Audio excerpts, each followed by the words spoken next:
Si Mustafa, hello. Si Mohamed Bouknifil, Sada Samia, and Nathalie Leblanc, good evening. Hello. I hope you're doing well. Thank you for being faithful, very faithful, I would say, to these live sessions. This is really kind of you. And this is exactly what is encouraging. There are certainly things that I will probably be accurate at, but there are also things that will push me to check for more accurate information, although this is rare, of course. Sihisham Derfouf, hello. Nice to have you among us, Sihisham. Thank you so much, everyone. While waiting for more people to join, more friends to join, if there are enough, friends, we will start, of course.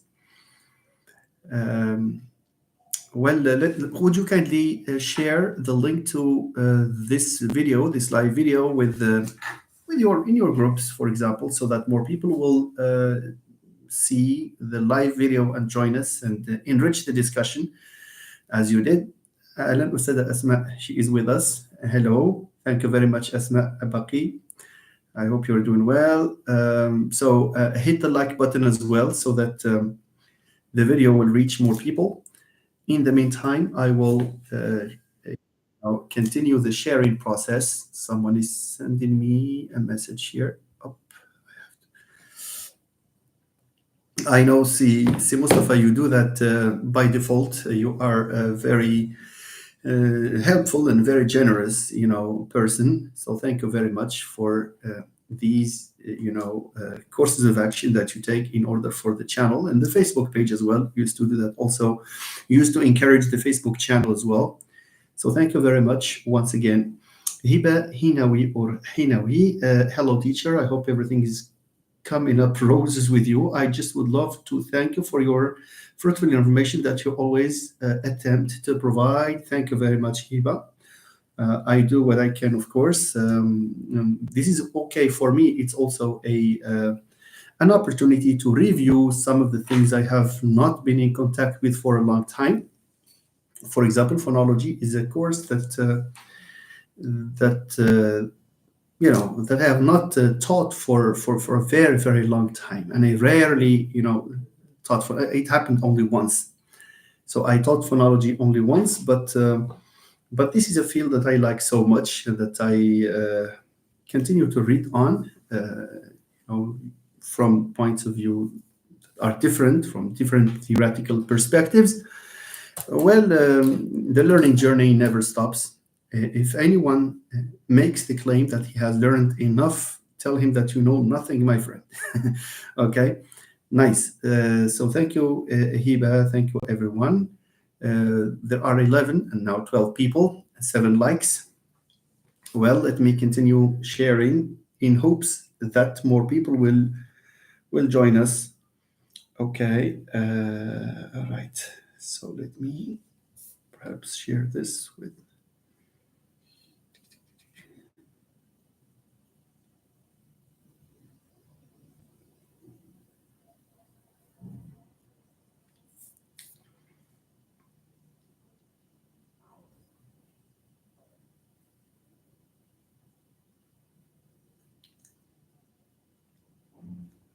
I shared it on LinkedIn as well. Let's see what will come out of it. Okay. Nice. Are there any S5 students here who are ready for this exercise or these exercises that we are going to see today? So, Barho, good evening. Good evening, Barho. Good evening, Asma Sadiq, I guess. Asma Sadiq. Good evening. All right. Are there questions that you would like us to discuss before we start? Yes, Sadiq, I remember that. I remember you. Thank you very much, Asma, for joining. If there are questions that you think we need to discuss, waiting for more people to join us, that would be good. Otherwise, in the absence of these questions, we will go directly to the correction of the exercise on distinctive features. Probably we have people here who are conducting research and who may have a question to ask about their design and about what they should do, should not do. So it's a good idea to embark on that discussion. before more people join us, before enough people, a reasonable number. We are already here, 19 viewers and myself. Nice. Natalie says, considering the test of proficiency, do we need to check the reliability after we get the scores? Do we need to use a measure of correlation in this case? All right. Considering the test of proficiency. Now, if you are, do you need to check the reliability after we get the scores? Natalie, this will all depend on what you are after. The hypothesis, if your hypothesis is to check, for example, the acquisition, the development of something, it can be the development of in the acquisition of a given grammar point. I don't remember the area of research. I think you are you're with Professor Susi, I guess, and you work on idiomatic expressions, I guess, or frozen structure, something like that. So proficiency test needs to be, and number one, there is nothing called proficiency test.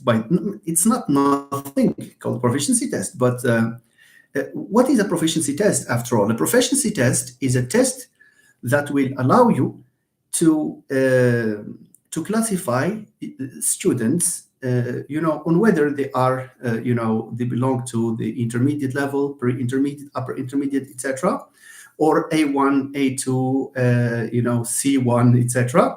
But this is not normally, this is done by an institution, because a reliable standard test is difficult to get because you need to buy it, Natalie. So what if you are after this, because I remember our discussion last time on a number of points concerning your topic, I'd rather you did not use the term proficiency test. If you are using a proficiency test to classify students, then opt for the alternative, opt for the notion of academic level, because academic level, you see, is you will not be blamed for that. A proficiency test will invite a lot of castigation from the members of the jury and from the people who will read your work. Why? Because one of the questions is whether this test is how reliable the test is, and whether what is it that you are testing in proficiency. In proficiency, you have to test all the skills, plus pragmatic competence, plus listening comprehension, plus you will need large sums of money to buy a test like that. And if you take a shortcut and devise a test of your own, to what extent will it be reliable, Natalie? Therefore, in a piece of research like the one you are conducting, I would love to see that you have used the term academic level, and you will compare S1 with S3 with S5, etc. Here, this will allow you to trace the development of learners. But thinking of proficiency, no, that's number one. Number two, even when you devise some form, apart from notions like reliability and constraints on these tests, like the reliability and the validity of the test, which is time consuming, energy consuming, your purpose is not your purpose is just to compare, as I said, groups. That's all. Groups, depending on their academic level. Therefore, the use of academic level is better than the use of proficiency in this regard, because institutions normally administer these proficiency tests. Institutions that are specialized in these, like there are famous institutions that grant you degrees. So it's better to use the term academic level. Natalie Leblanc, if you have a follow-up to my answer, then I would be glad to listen to you and to act accordingly. Hakim Al-Hamadi, good evening. Thank you very much. Si Mohammed Al-Noor, good evening. Si Mohammed, I hope you are doing well. Okay, is it cold where you are? Okay, nice. Hiba Hinawi, what are the criteria that we should be taking into consideration when deciding on the underlying representation of a phoneme? Yes, there are a number of criteria, of course. The underlying representation of a given phonetic form, because what we have is a phonetic form that has an underlying representation. So the expression should be of the underlying representation, stop, or the underlying phoneme. It's not the underlying representation of the phoneme in our case, in the case of where you have data and you have. But anyway, the message is clear there. So criteria number one, there are There are a few. There are a few. But the first one and the most famous one is distribution. Whether the a given phoneme. I'm sorry, phone. A phone is a sound. Okay, a phone is what is written between. What's the difference between a phoneme, an allophone, and a phone? The phoneme is the original sound. Okay, the one that is part of the system. The allophone is just a version of this underlying of this element that is part of that was called phoneme that is part of the system, the phonological system. Okay, a phone is a sound whose status is not known. So when we have a given sound like p, and we do not give it a status of an allophone or of a phoneme, that's a phone. Just for you, you may have heard of the word phone, and you wonder what the difference is between a phone and an allophone and a phoneme. Okay, so this is aside. Now, for a given sound, let's use the most neutral word sound. A given sound that occurs between square brackets can be imputed to an underlying representation. What are the criteria? Number one, the famous one, as I said, it's the frequency of occurrence. It's how wide the distribution of this sound is. Generally, if you have, for example, a sound that occurs in a restricted environment and another sound that occurs in more environments, there are chances for the sound that occurs in more environments to be the underlying representation. Therefore, there is a possibility, there's a likelihood that it's the phoneme. So that's number one. For example, if you have a given sound, like let's take the sound t, that surfaces as ts, the affricate ts, this is just hypothetical. Okay, syllable initially, before, for example, high vowels. Look, syllable initially before high vowels, it's very restricted. It's more restricted than just saying syllable initially. Just look at this example. So we have t, realized as t in this context of the syllable initial position before a high vowel, and you have the other version, which is t without t. It's not t, it's just t, it's a stop. It's not a fricative. And this t occurs, word finally occurs syllable initially before back vowels and low vowels. It occurs in more environments. So there are chances for the sound that occurs in more environments. We say that it has a wider distribution. That's the term that we use. The t in the example I have just given you has a wider distribution than ts. It occurs in a restricted environment. What is the conclusion? The conclusion is that there is a likelihood, it's highly likely, it's highly probable that the sound t, which enjoys a wider distribution, is one that is the underlying representation or the underlying phoneme. That's number one. Number two, sometimes there are certain contexts where there is an alternation between a sound which is complex and a sound which is simplex. Simplex means not complex, just like that. Okay, plain sound. Let's take just the stop and the affricate version. T again and ch. T and ch. Let's imagine that this time, unlike the first example where you have wider distribution versus narrow distribution, this time we have an even higher level of difficulty because we have a given sound that is that occurs, that has two versions. Okay, let me say it again. Here we have two sounds, t and ch. These two sounds occur in the same environment, not in the same environment in the proper sound. For example, ch, t occurs, let's say, before high vowels. T occurs before front vowels, and ch occurs before back vowels. Here they are on an equal footing when it comes to their distribution. Okay? While they do not occur in exactly the same environment, but the tendency is that they enjoy the same distribution. It's not the case, for example, that one of them enjoys wider distribution than another. Where one occurs before front vowels, the other occurs before back vowels. So they will compete here. Competition is fierce in this regard. So how do we determine the underlying representation in this case? Okay, there is this criterion of complexity. Okay, it is generally a tendency for a sound which is less complex to be the underlying representation if it competes with a sound which is complex. Therefore, t versus ch. Ch is an affricate and it has two places of articulation. It's a palato-alveolar. It has this feature of delayed release. Okay? But for t, it's plain. It's normal. It's plain, you know. So here, in this case, where we have this these two competitors, the status of the underlying representation is more likely to be accorded to the sound t, which is less complex.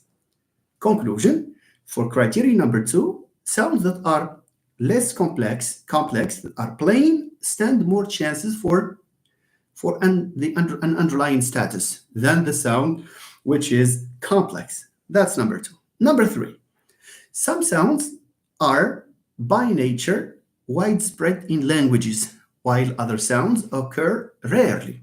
Let me give the example of the sound h, for example, which is a voiceless palatal fricative. Okay, h. Does it exist in French? Let's compare just the languages that we have here, that we speak in the country. Yeah, it does not exist in English. H is not an English sound. It used to be, by the way. H is not an English sound.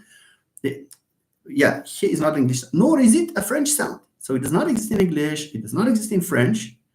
Does it exist in Arabic? No, it does not. Does it exist in Standard Arabic? No, it does not. Does it exist in Spanish? No, it does not. It exists in some varieties of Amazigh, for example, like the Tashnahid spoken around Souera and where the k is produced as h, and also the Tamazight spoken around Tinghir, Rashidia. You will hear this h, especially the place known as Tinjdad and the surrounding areas. You will hear this h, this beautiful h being articulated. In Tarifit, the sound is undergoing a change. I think with this generation, it no longer exists for the simple reason that I don't know. It's change in progress like that.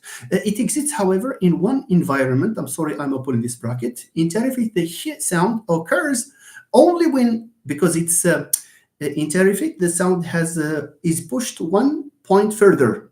After it was a h, the young generation pronounces it as sh.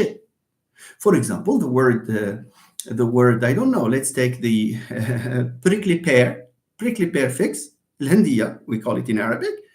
I remember my uncles used to refer to it as the hendicht, just like that. I do remember these things. Now nobody would call it the hendicht. It's the hendicht, the sh sound. But we keep this h when it occurs before a sibilant, like the word for xixu, for example, where it is pronounced as xixu. It's a h sound. It's not a xixu. It does not exist like that. Okay, so I close the bracket. What is my message here? My message is that the underlying representation can also be determined on the basis of whether a sound is widespread or not widespread. Now, just imagine we have a competition between two sounds. Okay, for example, s occurs in this environment, and h, I'm sorry, k, let's say it's more logical. It's more logical to use k, h as alternations because it's more natural. K develops into h. Now, just imagine we have a rule according to which a given phoneme is realized as h in one context, for example, before something, and as k in another context. Here again, we have competition. Why? Because they have the same distribution. It's not the case that one has wider distribution and the other one is restricted. No, this time it's a 50-50 thing.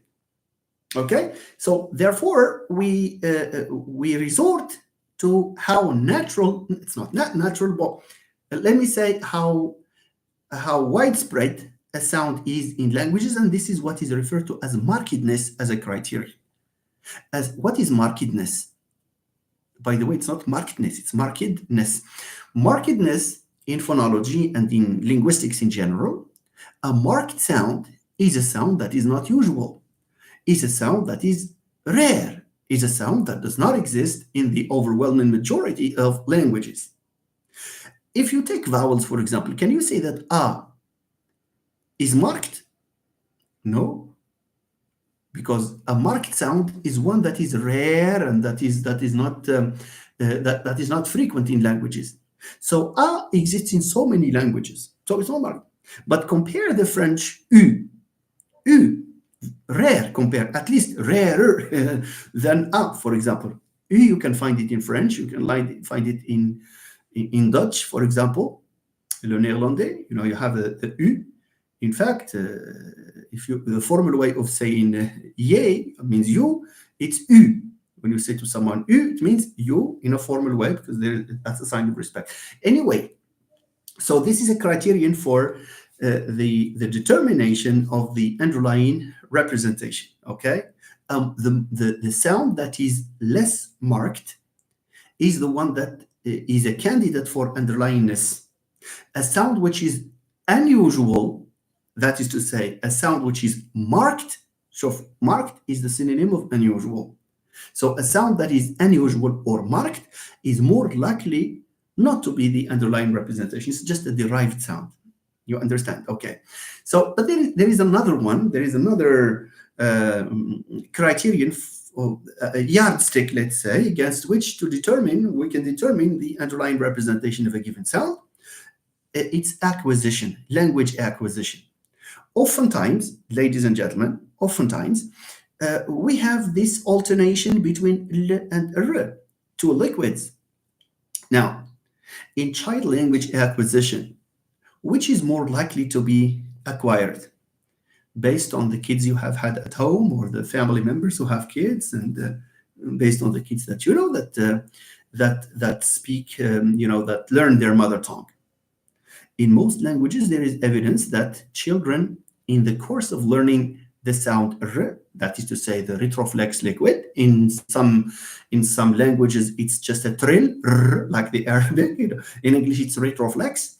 But before they learn this, they learn the l sound first, the lateral liquid first. So lateral sounds precede trills, and they precede also retroflex liquids.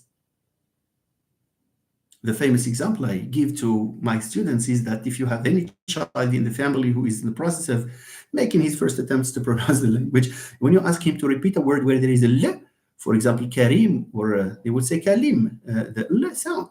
So here, this is evidence enough that the l sound occurs or is acquired before the r sound. Therefore, if we have this type of competition between the two compete for an underlying representation, then of course the one that is original, the one that is first, that is acquired first, is the one that qualifies as the underlying representation. And there is, according to some people, according to some theorists, there is this assumption that child language acquisition, the way language develops in children, reflects the way human beings started to learn a language. By this assumption, l is the original sound that humanity started to use, and then came r as a derivative after. This is captured in the famous sentence. I don't know who made this, but you can search it on the net. It's ontogeny recapitulates phylogeny. Ontogeny recapitulates phylogeny. It means what? It's the development of an organism, like a human being, for example, the development that it is subject to, that a human being is subject to, for example, in terms of, or when it comes to language development, reflects the development that the human race has followed in the course of developing linguistic competence over thousands, if not millions of years. Okay, good. So these are grosso modo the criteria, the 3 or 4 I have mentioned that can serve as a yardstick for which to determine the underlying representation. Thank you for asking this question, Hiba Hinawi. Thank you very much. It has been a very good question, and a question which is to the point. Saeed Sharif, Ahlan wa sahlan, Si Saeed. I hope you're doing well. Mr. Azdin, thank you very much. Very nice comment. Usada Samia says, do researchers come to their work with pre-existing view of reality, or do they adapt their understanding of reality to fit the research design?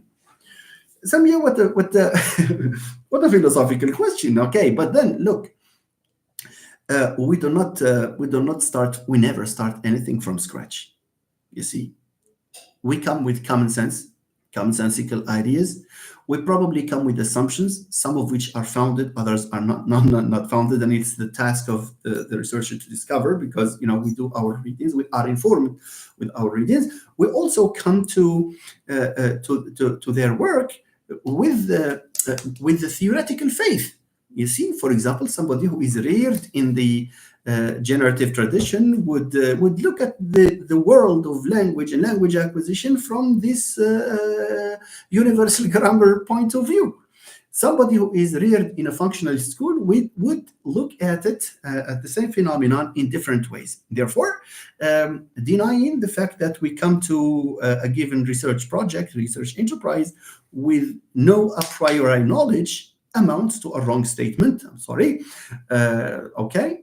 So we have these preliminary hunches, these preliminary assumptions, these preliminary theoretical repositories, where that can serve as starting points. And after we do enough readings, of course, our ideas are subject to maturation. And when they get mature, we can manipulate them, we can make good use of them, and we can proceed with the research design. And there is also the other idea that when you embark on a research project, then you are already joining a community of some nature. Why? Because whatever research project you embark on, make sure that there are people before you who worked on the same topic. You see, directly, indirectly, whatever. So it's a good idea to go and see where they stopped and what methodologies they have adopted in order, for you to go ahead. After all, according to Kuhn's, notion of the scientific paradigm, theories develop, knowledge develops only because there are researchers who stand on the shoulders of their predecessors in order to see, a further distance, at a further distance, and someone will come after, will stand on your shoulder to see an even further point. And this is how knowledge develops. Thank you, Professor Samia, or Usada Samia, for, making, asking, articulating this stimulating question. Si Mustafa Morshid says, there is also the possibility of calling it self-perceived proficiency in English. Perhaps this is Mustafa Morshid is answering Nathalie Leblanc, okay, having realized that she is a Moroccan. Okay, self-perceived proficiency in English, and you ask participants to choose among beginners. See, Mustafa, while this is a good repair strategy, I would recommend that the researcher opt for, not opts, you remember, because this is a adjussive verb, recommend that, and then you have opt, not opts, so that they will not say Amrus is making a mistake. I do make mistakes, but so I close the bracket here. Say, Mustafa, so I'd rather a researcher opted for the proficiency, the academic level approach than this one here. Self-perceived may not give you really, there are people who would always think that they are intermediate, pre-intermediate, and there are people who do the reverse. Their level is high, but because they are modest, because they don't want to show off, they would say, well, I'm still at the beginning stages. We have to be very careful in this regard. We have another name here, Marceline. well, we don't know you. You are incognito. Okay. Hello, professor. Could you make a live concerning how to properly make an end of studies research, literature, and linguistics, especially because we no longer have one in the new system? Thank you, Marceline. Marceline. Okay, that's for sure. That's for sure. I will talk about that because so normally what applies to a mini project applies to larger projects, but the specificity in the micro project research papers like the one you are mentioning is that you do things on a small scale basis, but what applies to this, applies to doctorate and to the masters. Thank you for your curiosity to know. I promise I will talk about that. Okay, thank you, Marceline or Marceline. Correct me if I mispronounce this. Okay, Muhammad Noor, really freezing. So you have to take precautions, my friend. Assi Muhammad. Okay, وتصميد. Okay, Mustafa. Yeah, Mustafa is Si Mustafa is using the square brackets. Yes, for those of you who still maybe who may not know this, we usually use square brackets. Square brackets. One of the gentlemen who answered my question earlier than the live, has used this braces, which is wrong, of course. We use, okay, for the phonetic form, we use what? We use the square brackets. When you have a square bracket, it's phonetic form. What is phonetic form in phonology? It's the allophone. Do you understand? So allophones are always represented in square brackets. Slashes refer to the underlying representation or to the phoneme status. The status of a sound is that of a phoneme. You put them between two slashes. Thank you very much, Si Mustafa, for this nice reminder. Si Mohammed Boysan or Professor Mohammed Boysan, we need to get used to the title professor now. Thank you for joining us. I hope you're doing well. Si Mustafa, Morshid, marked and unmarked sounds. Absolutely. Thank you very much. Nathalie Leblanc is saying, or writes, where is she? Where is Nathalie? Okay, here. In addition to the academic level, I want to find the relationship between proficiency and reading concerning the acquisition of vocabulary, the use of multiple variables. Here, proficiency and reading. So it's proficiency, not proficiency level, number one. Proficiency and reading, fine. But I would love to see the word proficiency operationalized.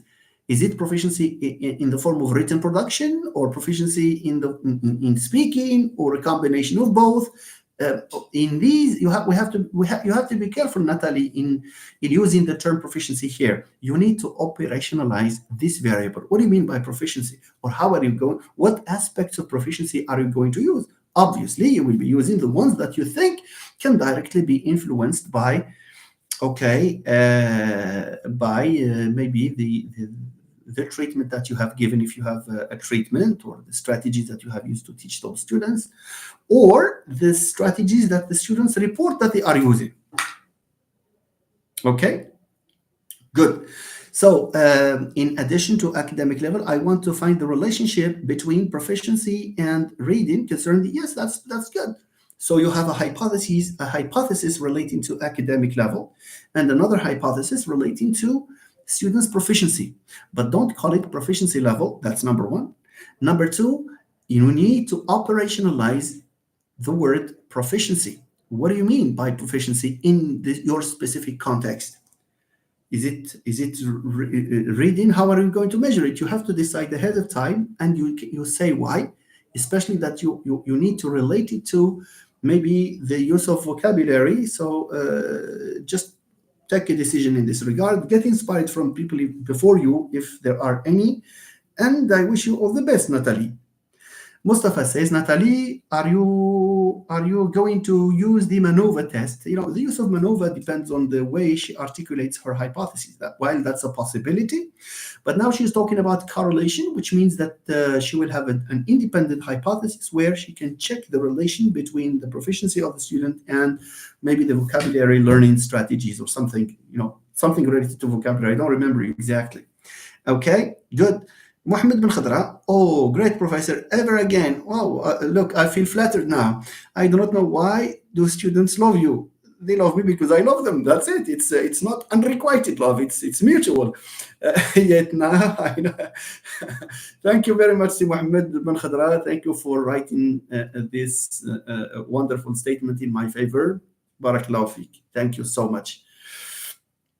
Yes, markedness is how unnatural. So a marked sound is one that is not natural. Marked, not natural. Some people, some students confuse this marked means natural. No, a marked sound is the why marked. Let me explain this even more clearly. Now, just imagine you are looking at a group of people, who wear, who wear white shirts, okay, white shirts, all of them white shirts. But two in the group wear, for example, blue shirts. Okay, when you look at the people, you will easily, at this group of people, you will easily, notice these two, so quote unquote intrusive colors. Okay, so your eyes go to these blue because it's marked. It's like you remark them easily. They are marked. Marked means you have this and you have this. That's marked. Okay, so the rest are unmarked, means you do not notice them and you do not say this and this and this, because you look at them as a homogeneous group. So thank you, Si Mustafa. That serves the purposes, of course, of distinguishing markedness, marked versus unmarked. Si Mustafa is saying in linguistics and social sciences, markedness is the state of standing out as non-typical. Very good. This is exactly what this confirms what I have just mentioned. Just think of a group of people who are dressed, who are clad in white shirts, but with two people being clad in blue shirts. That's exactly what Si Mustafa is saying here. It's regular, it's uncommon. Latifa Al Jamili, hello dear professor and everyone. You're doing great efforts to make the rules clear and understandable. Thank you. I hope I am of some use. Thank you very much. All right. That's Latifa. Thank you very much, Latifa. Chernobyl, hello. Chernobyl, the incognito friend here. Hello, professor. I hope you are doing well. Can you please explain information bearing, predictability, and redundant? Okay. Yes. Information bearing, still in the context of phonology, well, information bearing means it bears the meaning. Okay, information bearing means it bears meaning. A feature can be the agent of a change, and therefore it can be responsible for changing the meaning. For example, deep, and leap. No, deep and leap. There's a big. I'm just looking for a pair of words where there is only one change.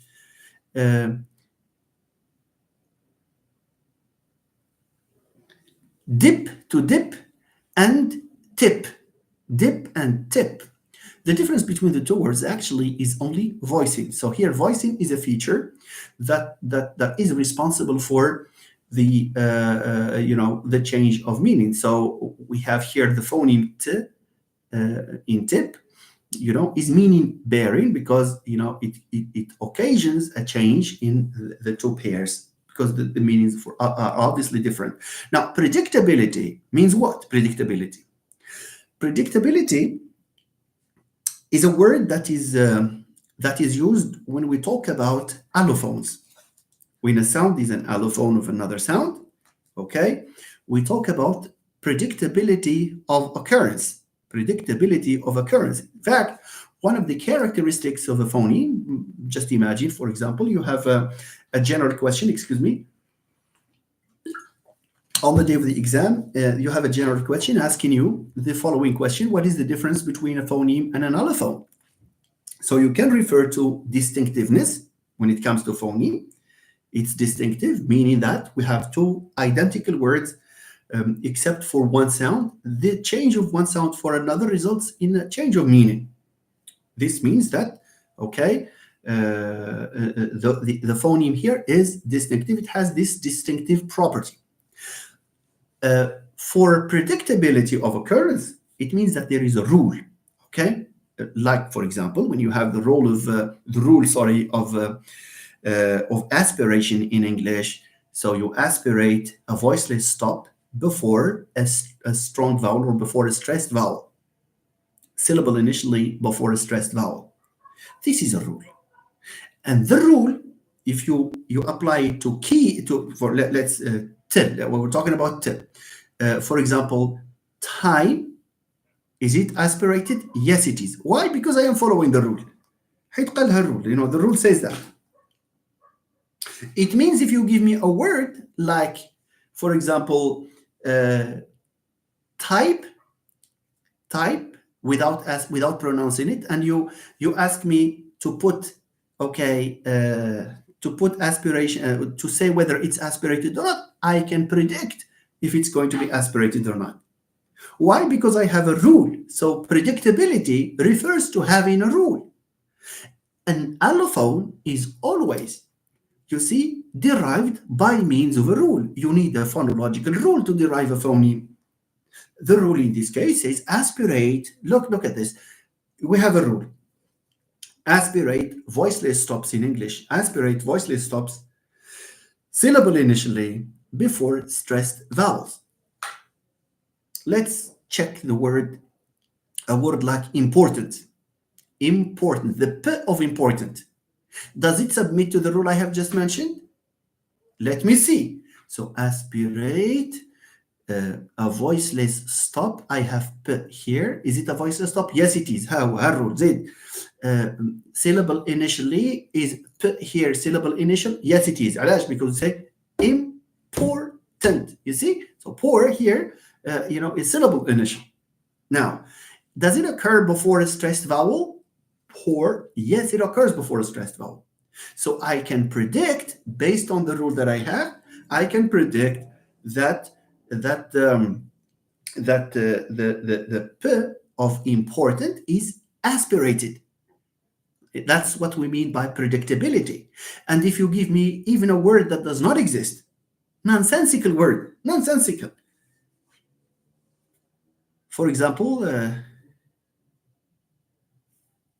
tasked. Just imagine there is a word like tasked. I don't think the word exists. It's an accidental gap, I guess, in English. But if I have something like tasked, does it submit to the rule? Yes, of course. Because we have a voiceless stop and you have a syllable initial position and you have stressed vowel. As you can see, so we have this notion of predictability. A second example.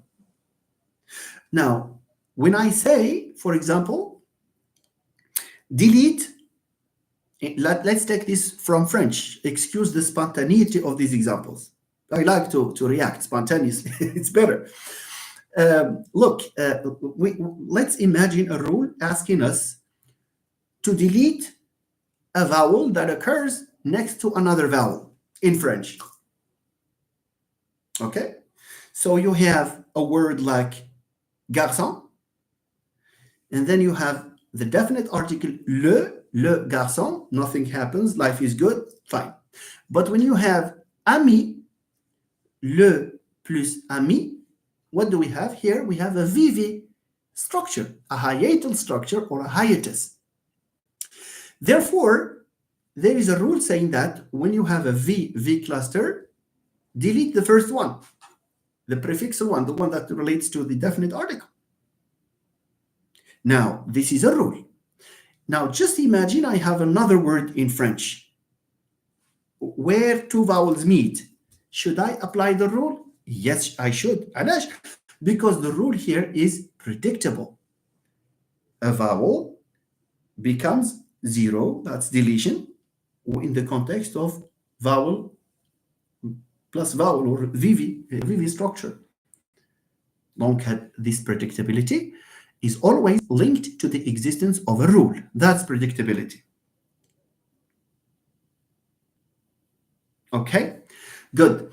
Now, for redundant, the word redundant refers to a feature that does not result in the change of meaning. A case in point is, again, aspiration in English. When you aspirate time in English, you are accurate. The pronunciation is good. But when you pronounce the word without aspiration in violation of the rule, do you end up having another word or not? No, you don't have another word. If you say time, people will say, yes, you are not like a native speaker. But you will say just time, nobody will blame you. They may make the remark that your accent is this and this. But, the fact that you have not aspirated does not result in a change of meaning. علاش? Because in English, aspiration is not phonemic. Aspiration is not distinctive. Aspiration is a redundant feature. A redundant feature is a feature that does not occasion, that does not bring about, that does not cause the change of the word. Donc, كنقولوا it's not distinctive, it's a synonym of it's not phonemic, which is a synonym of it's not distinctive. We have three terms that are synonymous here. Just for those of you who might feel confused when it comes to this. Okay? Phonemic, distinctive, meaning bearing. You see, phonemic, distinctive, meaning bearing. What else? Distinctive, meaning bearing, phonemic, contrastive. You see, so these are these are four terms that you can use to mean the same thing. اللي قلتيها هي هذه فهذه. The opposite would be what? Redundant. A feature which is redundant, it means that if you substitute, if its presence or absence does not have consequences on the meaning of the word. It may have consequences on the pronunciation, but not certainly on the meaning of the word, because it's not phonemic, it's not meaning bearing, it's not contrastive, it's not. It does not bring about the opposition of two words. See, Chernobyl. I hope I have I have made this clear. If there is a follow-up to this question, I'd love to see it. Okay? Thank you. Si Mohammed Azraq. Hello, Professor. Thanks for this precious initiative. Thank you, Si Mohammed. Current trends in research on teaching in our local context, EFL emphasize AI, intercultural competence, transversal skills, 21st century skills. Yeah, that's for sure. That's quite normal. That is expected.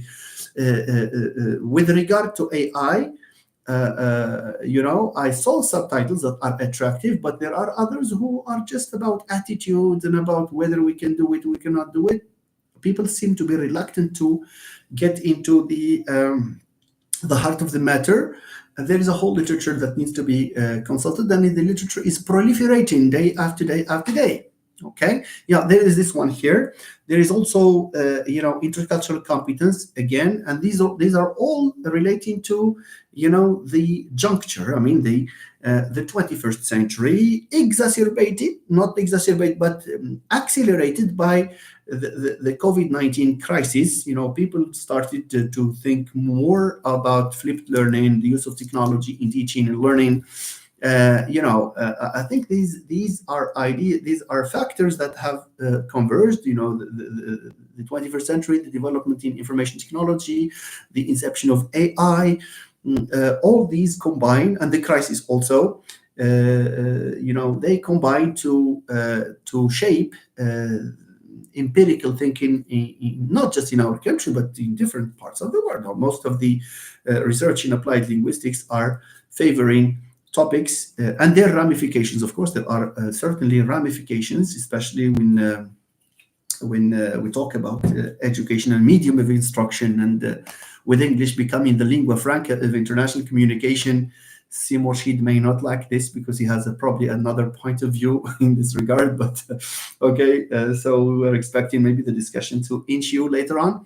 So I do agree with you, Si Mohammed Azraq, and this is one way of, but please, one has to avoid talking about events that are short-term, because by the time, especially in the doctoral thesis, because by the time that event, for example, or that movement is over, fine, it will be history. So there are people who were talking about ICT. As you may have realized, most of the titles now have dispensed with the term ICT in favor of AI. Okay, and maybe in 10 years' time, maybe other terms will emerge. And before, by the way, before ICT, it was computer assisted language learning. Computer assisted language learning at a time, because this was at a time when there were no smartphones available. You see, the only contact, the only use of technology was via computer. Okay. Okay, yeah, Mohammed Zarq, flipped classrooms, teaching and assessing higher order thinking skills, etc., in order to align with what it is that makes a 21st century learner. What learning outcomes, square with the 21st century needs. We have this notion of market-oriented, education, because people need to study, in order to make sure that they can use their knowledge in the real world. And even language proficiency, just focusing only on grammar and vocabulary, is one thing, and it's quite another thing to use them to communicate in situations. This is where the idea of soft skills and higher order thinking skills, have come. And yeah, that's exactly what explains this movement of research in these areas. Nathalie Leblanc says, proficiency in terms of knowledge regarding reception, reading, and production. Yes. This is a very good way of operationalizing that. Nathalie Leblanc, you need to mention that as early as your introduction, so that people will be clear on what you mean by proficiency. All right. So good luck, Nathalie. Thank you. Si Abdeslam, ahlan wa sahlan. Mr. Abdeslam Sqat, I hope you're doing well, and I hope your defense will take place very soon. Okay, Nofel Khalid. Hello, Professor. Can you tell us how to write a paragraph defining a feature such as syllabic? Nofel, this is a very good question that you are asking. I have to say a couple of things here. Now, the thing that you need to bear in mind, Sinofel, and via you, the message is also directed to your friends, is that the key term there is paragraph. As long as the professor is asking you to write a paragraph, it means that you need to hark back to what you did in S3, in previous S's, S3, S2, S, I don't know, you see, where you studied the form of a paragraph. See, means what? Means you have to have a topic sentence. Whatever the content of your paragraph, if it's plus syllabic, you need a topic sentence. If it's a minus syllabic, you need topic sentence. If it's syntax, you need a topic sentence, as long as it is a paragraph. So, feature plus syllabic, is the word discuss the feature of plus syllabic, or is it what are the uses of the feature of plus syllabic, or is it? So this will depend on the question. Therefore, in order to write a successful paragraph on a question relating to the feature syllabic, first and foremost, you need to read the question. And on the basis of the question, you need to write a topic sentence that clearly shows that you are going to answer the question. You understand? So please be careful. This is maybe I'm mentioning this for the second or third time. Your thesis statement and your topic sentence, your thesis statement if it's an essay, your topic sentence if it's a paragraph, these have to reflect to a very large extent the content of the question. Otherwise, the paragraph may not be successful. Number two, you need to support your statement, your thesis, your topic sentence. Again, here this will depend on the question you have, because the way you write it here is broad. You say on feature such as plus syllabic. This will all depend on the type of question that you have, but whatever it is. So you need supporting information, number one, and then you elaborate on it. And this is the thing that you need to, this is one of the most important elements in a paragraph is illustrations. Illustrations, you need to illustrate. Feature plus syllabic, you can mention a hypothetical word, for example, where you don't have vowels.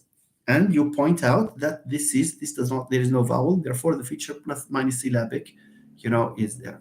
But you can also talk about situations, because the feature plus syllabic minus syllabic applies to all vowels. Plus syllabic is, all vowels have the feature of plus syllabic, but some consonants, maybe not all consonants are minus syllabic. Some consonants have this, this feature of plus syllabic in the absence of a vowel, especially if they are high in sonority, high enough in sonority. The syllables, the syllabic consonant in IPA is usually indicated by a small dash, small bar here. For example, like this is a R sound. When you have a small bar here, it means that this is syllabic. This is plus syllabic. This is not plus syllabic. Okay? So you need to provide hypothetical words or real words of elements that are plus, and you show that this sound here is minus syllabic, and therefore it cannot, for example, this is ungrammatical or ill-formed. And you can also point to, for example, the fact that plus syllabic usually they do not occur, because two vowels they do not occur. In pronunciation, they hardly ever do they occur. Just to soften the statement a bit, you can use that. You can provide a, next to it is an e, like l'ami in French. As I talked about this before. So overall, Sinophen, the number one, you have to be careful, read the question and try to mirror it, to reflect it in the thesis statement, and sorry, in the topic sentence. Number two, think of concrete examples. If you cannot find them, maybe you hypothesize, hypothetical data. This is a weak argument. Hypothetical data are weak argument, but better than nothing. Just show that you understand via weak arguments. Show via this weak argument of hypothetical data, you can show the, you can show the grammaticality or ungrammaticality of a given statement based on the feature plus or minus syllabic. All right. So I hope I have answered you, Sinofel.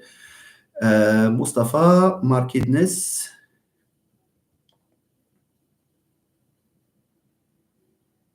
Yes, Mustafa says markedness is almost similar to foregrounding. Yes, of course, it's just the point of view that is different. Deviation from norms in stylistics, absolutely. That's also, you see, yeah, except that foregrounding, there is an intention there, and sometimes the people, do that on purpose. Writers do that on purpose, like the breaking of the structure, the defamiliarization of somebody by the name of I don't know, is it Shlavsky, or I really don't know.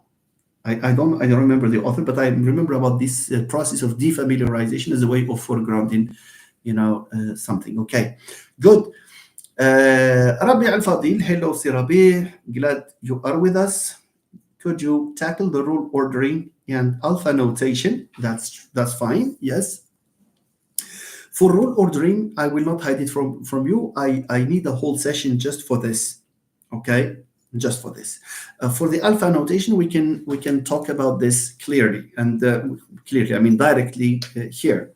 The alpha notation means that, for example, sometimes you have a given sound. Okay.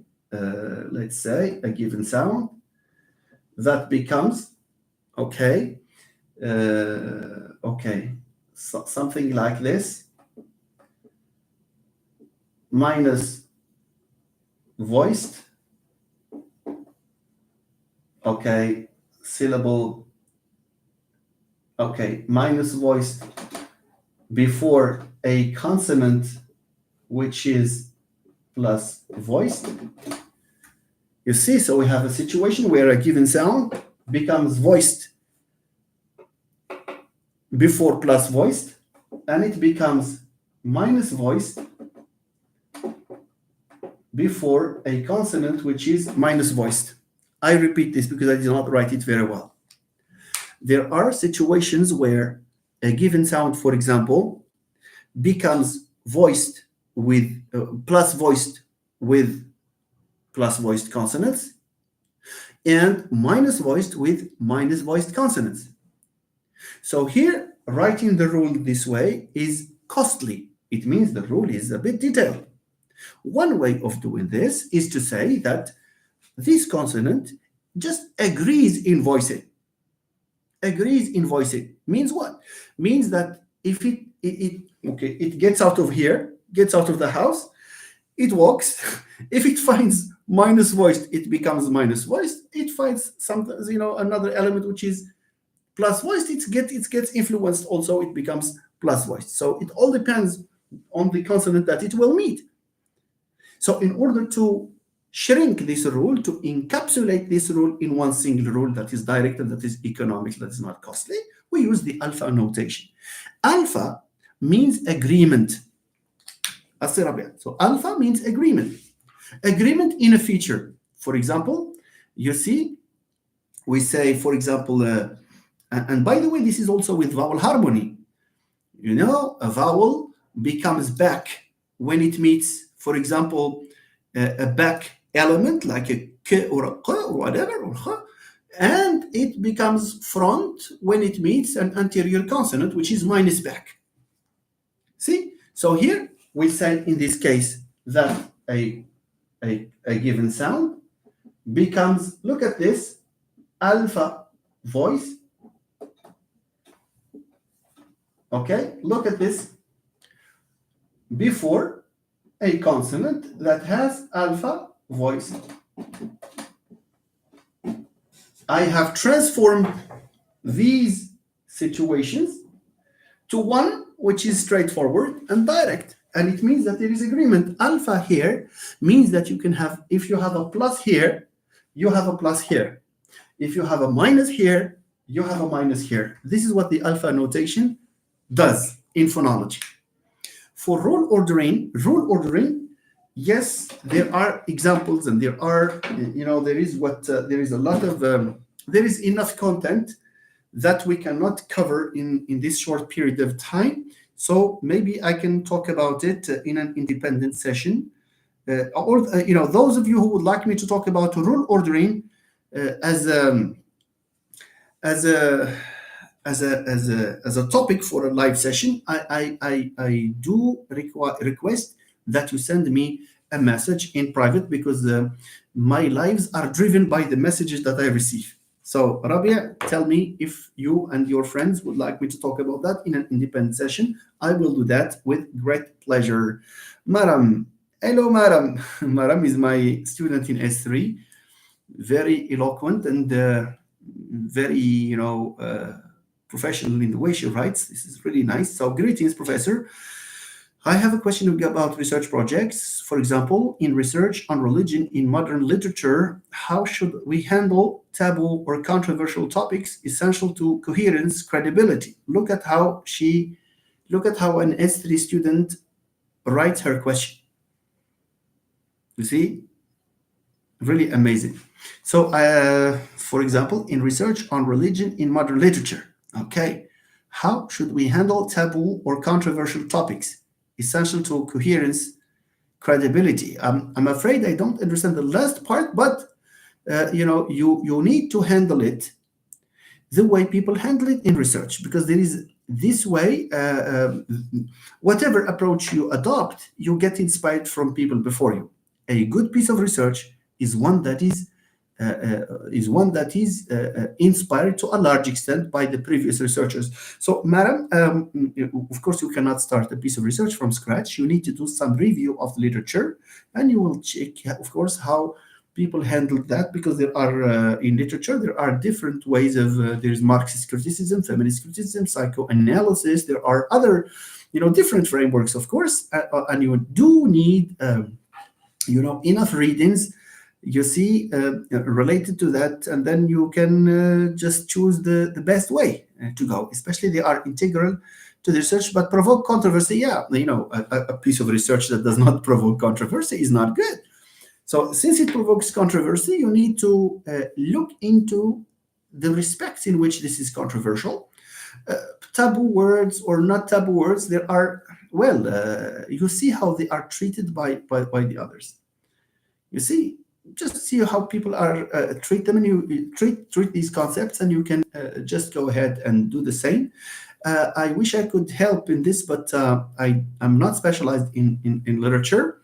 I would recommend that you talk to probably a specialist, one of your professors, perhaps, who can suggest even readings that you can make. Okay, there is one book. Is it by Benedict Anderson? No, it's not Benedict Anderson. Anyway, it's called The Beginning Theory, where you have a good summary of the different frameworks, for literary criticism. This is really nice. I don't know if it's outdated now because I read it. I read parts of it. In fact, not I did not. Don't read all of it, but this is a very good one. I think you can download it from the net. Maram, just type beginning theory PDF, and then you may get a book where you can read. But again, I would suggest that you talk to someone who is specialized. I'm just trying to provide hints, but those hints are not really, they do not emanate from somebody who is knowledgeable in the field. Okay, nice. Madam, especially if they are integral. Okay, we answered that. أسماء الصديق learned إن التقى ساكنا فاحذف ما سبق by heart since childhood. That's true. That's true. إذا التقى ساكنا, except that the vowel is not sakin in Arabic. Sakinan means the ones that do not have al-haraka. For example, not ba and b, etc. These do not meet in Arabic. Yes, of course. All right, thank you, Asma Sadiq, yes, for this addition. Al-Anzawi Abdillah plus syllabic is a major feature designed to distinguish between vowels and consonants from the sound pattern of English. Yes, Mr. Anzawi. Plus syllabic is a major feature. That's true. We call them major class features. And this is the first, they call it the major split, where you have speech sounds in a pool and you split them into two. You have plus syllabic, minus syllabic, except that, okay, I repeat this, while all vowels are specified for plus syllabic, not all consonants are minus syllabic. Some consonants can still be plus syllabic depending on the language and depending on context, okay? Nice. Muhammad Zraq, the process of conducting experimental research, example comparing groups in our context, is not supported in terms of policies. Consequently, the feasibility of assessing the field is constrained. I would agree with you because, when you want to conduct, the first thing when you want to conduct an experimental study, the first thing is to have a class at hand. You need to teach a group of people, and ethically, you need to inform them that they will talk this way and the others will talk the other way. How many of us do that? In order to access, to talk to a professor to help you do that, it's a bit difficult because there are certainly administrative procedures that you need to follow. Yeah, but Si Muhammad Israq, again, this is how you feel that you are a researcher. You always need to have these, ups and downs. That's what gives, a satisfactory result towards the end. So I agree with you. It's not easy. It's not an easy undertaking. Somebody who conducts an experimental exam is not somebody who goes and administers a questionnaire to students outside of the faculty or online and gets the results and analyze them. I agree with you. Yes. Okay. Thank you, Maram. Thank you very much. Thank you. So thank you, Si Lzraq. Now, is it time for us to go to the features first and then to the data? Before that, if I have S5 students here, I think I did not go back to the video, but yesterday, when I talked about coronal sound, anterior sounds, I don't know. I still need to go, but just in case I said this, here is the right, specification or the right description of anterior sound. An anterior sound is a sound that starts from the alveolar ridge outward. So T is an anterior sound. Okay? T is an anterior sound.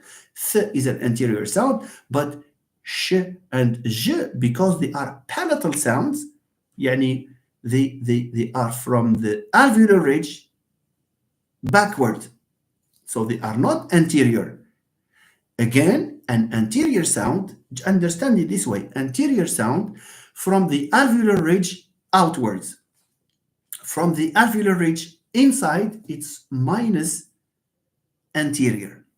Is that okay? So I think I think, although I'm just this morning I was just pondering over what I said, and I really don't know. So I have to go back to the video. But just in case I made this, it's just I would call it a slip of the tongue due to tiredness. But take this from me. It's an anterior sound starts from the alveolar ridge outwards, not inwards. All right, nice. Yes, as Sadiq says, we are eager to follow the correction. So let's do that right away, please.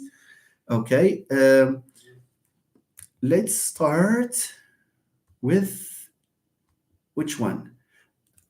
I have many here, but do you have the one that starts with r, n, y, s? Okay, the first table, r, n, y, and s. Look for that, please, first.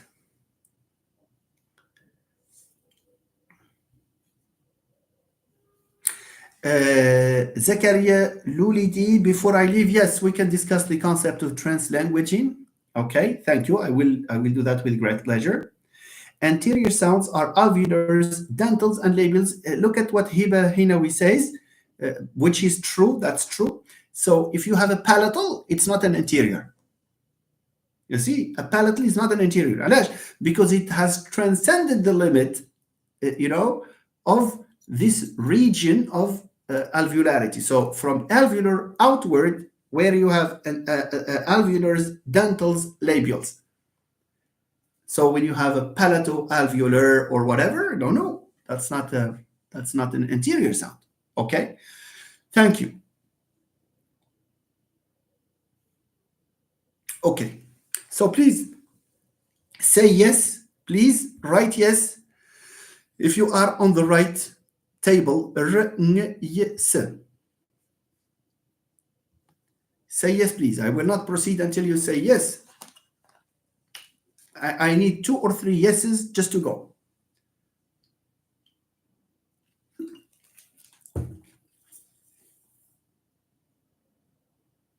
Okay, thank you. So yes, we are. Another yes, please.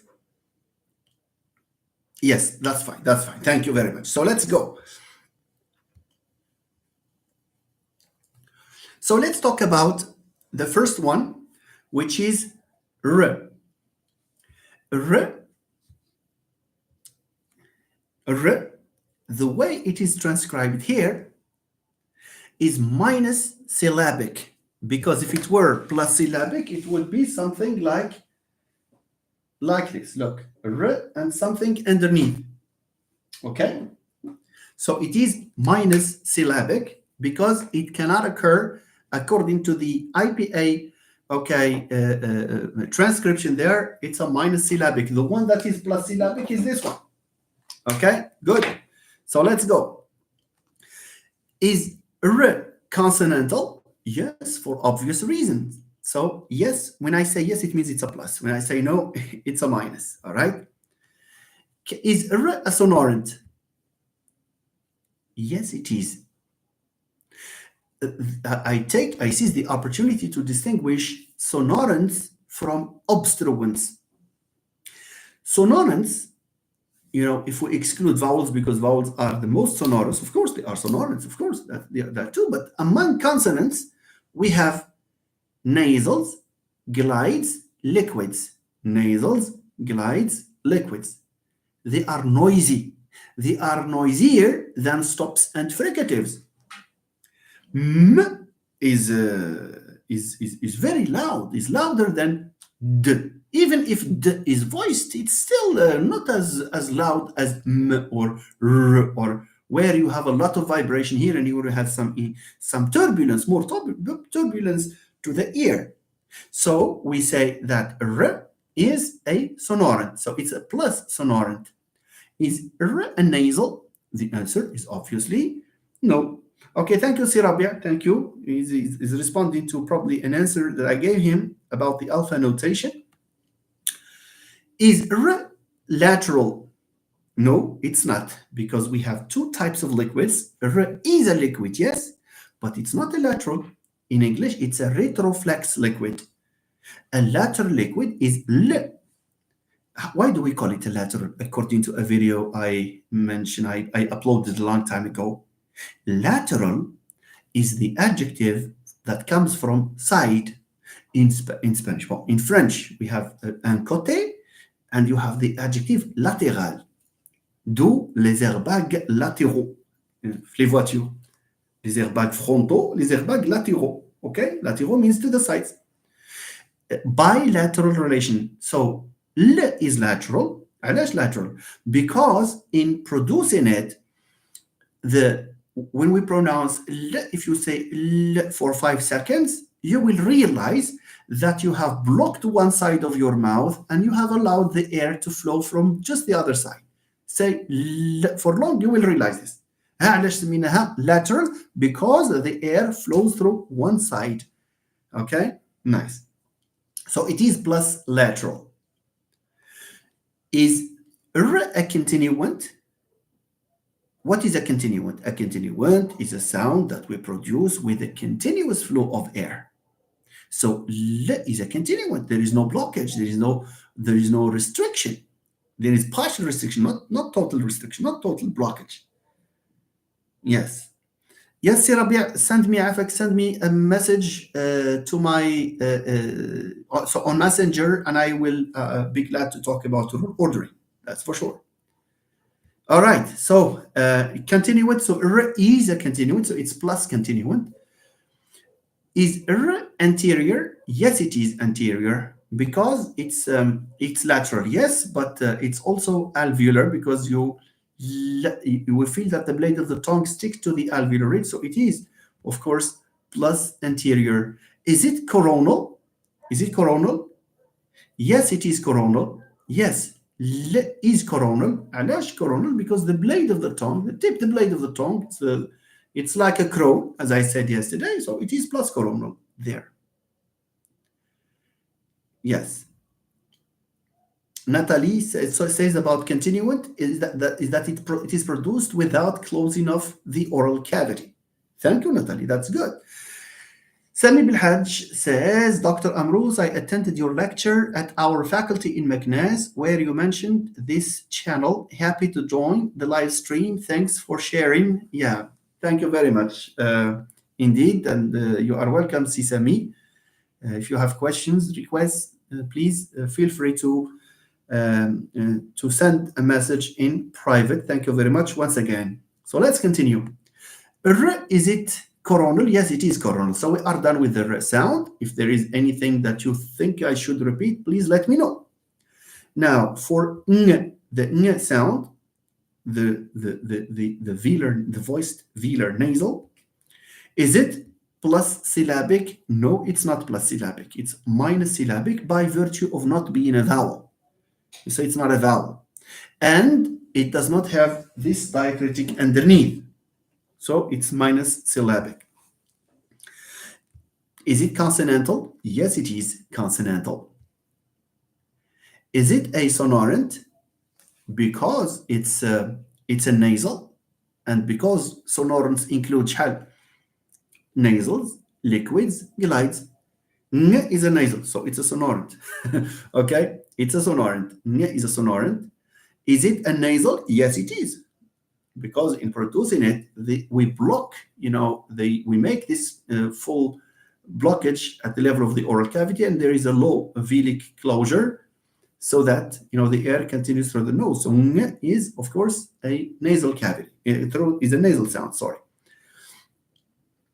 Is N lateral? No, it's not lateral. The only lateral is L. عقلوا عليها. It's a good strategy. اللي ما فهمش lateral. Lateral starts with L d'ailleurs. In lateral you have L. So the lateral sound is L. صافي. Okay, nice. Is it a continuant? No, it's not continuant. Because as Nathalie Leblanc rightly says, a continuant sound is produced without closing off the oral cavity. When you say ng, we are closing the oral cavity. So the air does not flow through the oral cavity, but rather through the nose. Shall we call it continuant? No, because continuant sounds, are defined as the sounds where the air flows continuously through the oral cavity. So it's ng is minus continuant. Is it anterior? No, it's not anterior because it has gone beyond the limit. What's the limit for anteriority? It's the alveolar ridge. Ng is way back. It's at the level of the velum or the hard palate. Ng is velar. I'm sorry, it's the soft palate. It's ng. All right. So is it coronal? No, it's not coronal because it's produced using the back part of the tongue, or at best the central part of the tongue, but not the front. What is necessary is this observation that in producing ng, we do not use the blade of the tongue. It's not involved at all. So it's a minus coronal. Now let's talk about y. Y is what? Is it syllabic? No, it's not syllabic.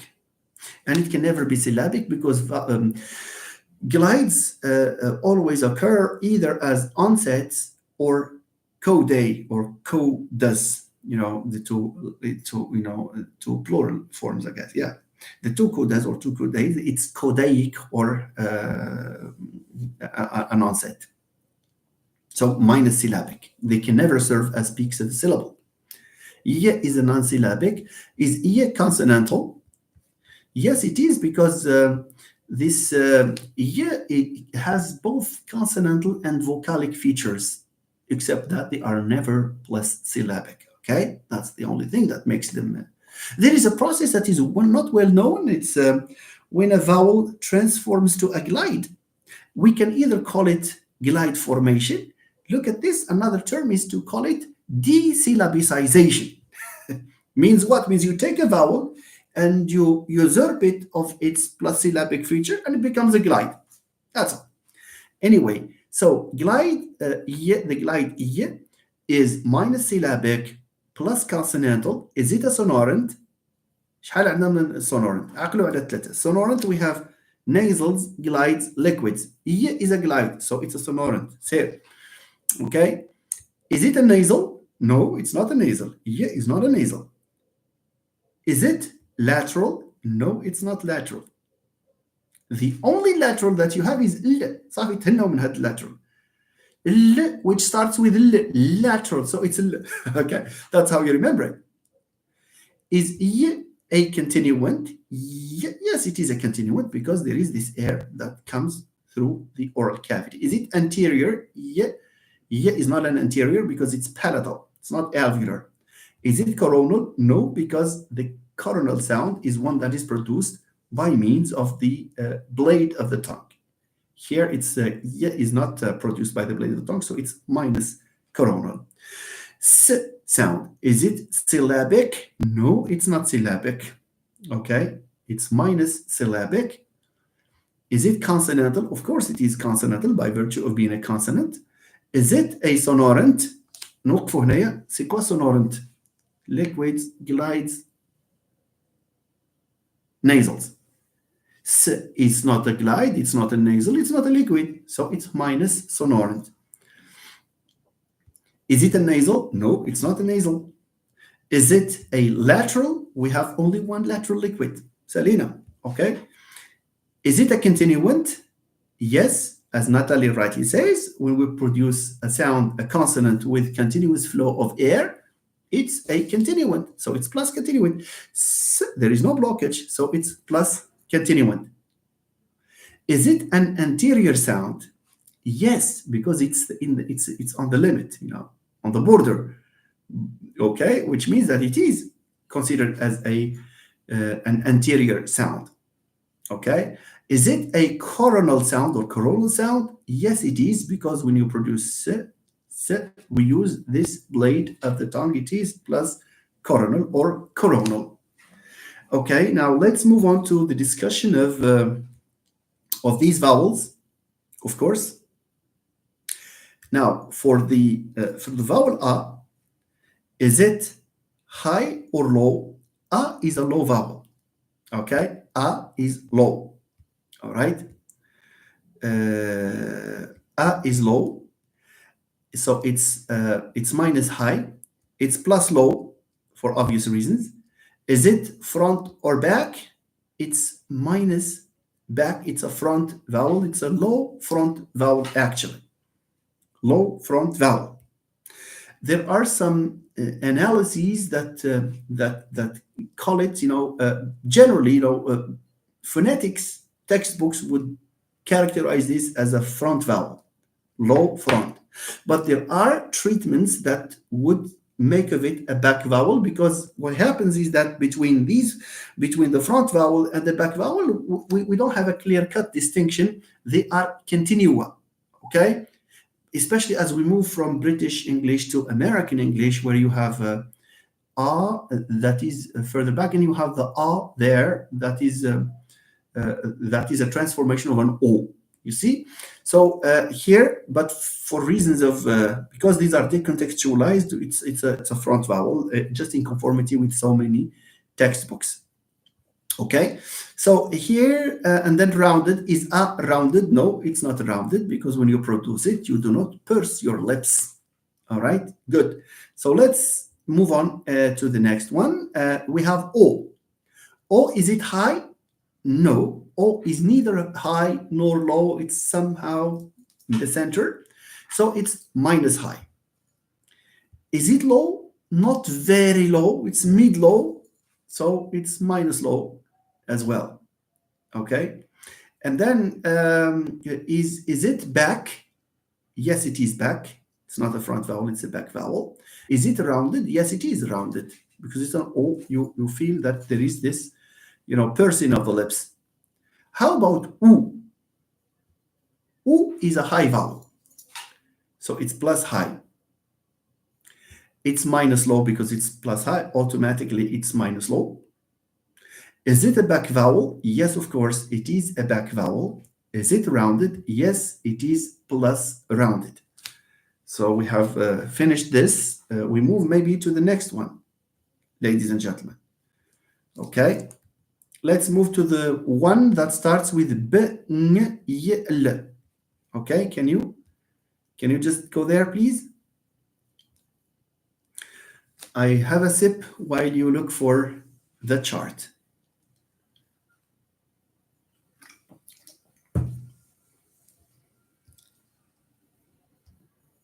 Okay, very good.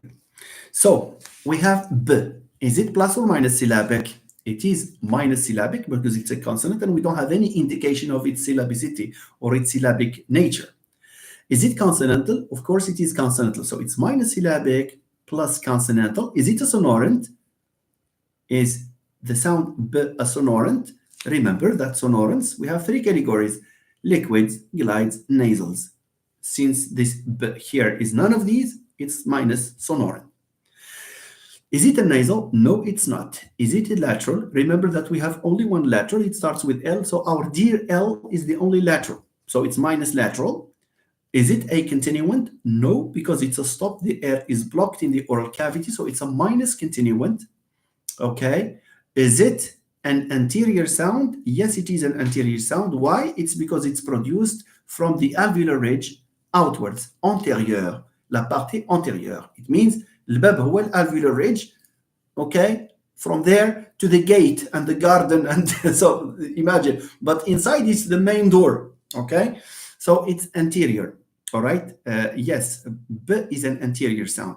Is it a coronal sound? No, it's not a coronal sound. Why? Because the coronal sound is a sound that is produced by means of the blade of the tongue. But the tongue is not involved, let alone the blade. All right. How about ng? We talked about it, but we repeat it. It's minus syllabic plus consonantal plus sonorant plus nasal minus lateral minus continuant minus anterior minus coronal. Voila, because we did it before, it's more of a revision here. For the sound Y, which is the glide, again, because we did it, so it's minus syllabic plus consonantal plus sonorant minus nasal minus lateral plus continuant minus anterior minus coronal. How about the sound L? The L sound? Of course, there are situations where L can be the peak of the syllable, but this is contingent on, us. For example, this is L. There is another L with this. If it has this diacritic underneath, it means it's syllabic. So here we don't have that, so it's minus syllabic, all right? Minus syllabic, look, minus syllabic. Is it plus consonantal? Yes, plus consonantal. Is it a sonorant? Is it a sonorant? نرجعوا. Sonorants, we have three types: nasals, glides, liquids. So this is a liquid, so it's plus sonorant. Okay, is it a nasal? No, it's not a nasal. Is it lateral? Proudly lateral, because this is the only one that we have. It's plus lateral. Is it a continuant? Yes, it is, because when we produce it, we leave the air flow, freely out of our mouth. L, okay. Is it anterior? L, okay. L. Yes, it is anterior. Is it coronal? Yes, it is coronal or coronal. Okay. So we have to, we are done with this. Is that okay? Now let's move on to the other consonants. Okay. So here we have E. E is a high front vowel. So E is high plus high minus low. Okay. Is it the back or front? It's minus back. Of course, minus back because it's a front vowel. Is it rounded? Obviously, it's not rounded. For A, is it high? No, it's not high. It's low. So it's minus high plus low minus back because it's a front vowel, and it's unrounded. All right.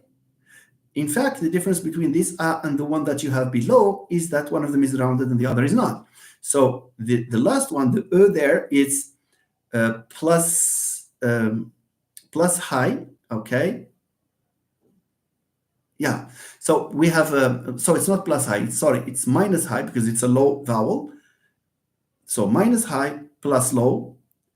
It's also minus back because it's a front vowel, and it is plus rounded. Okay, good. So we are done with this, ladies and gentlemen. Let's just move on to the other, the one that starts with f, n, w, and l. Okay, a sip while you look for it.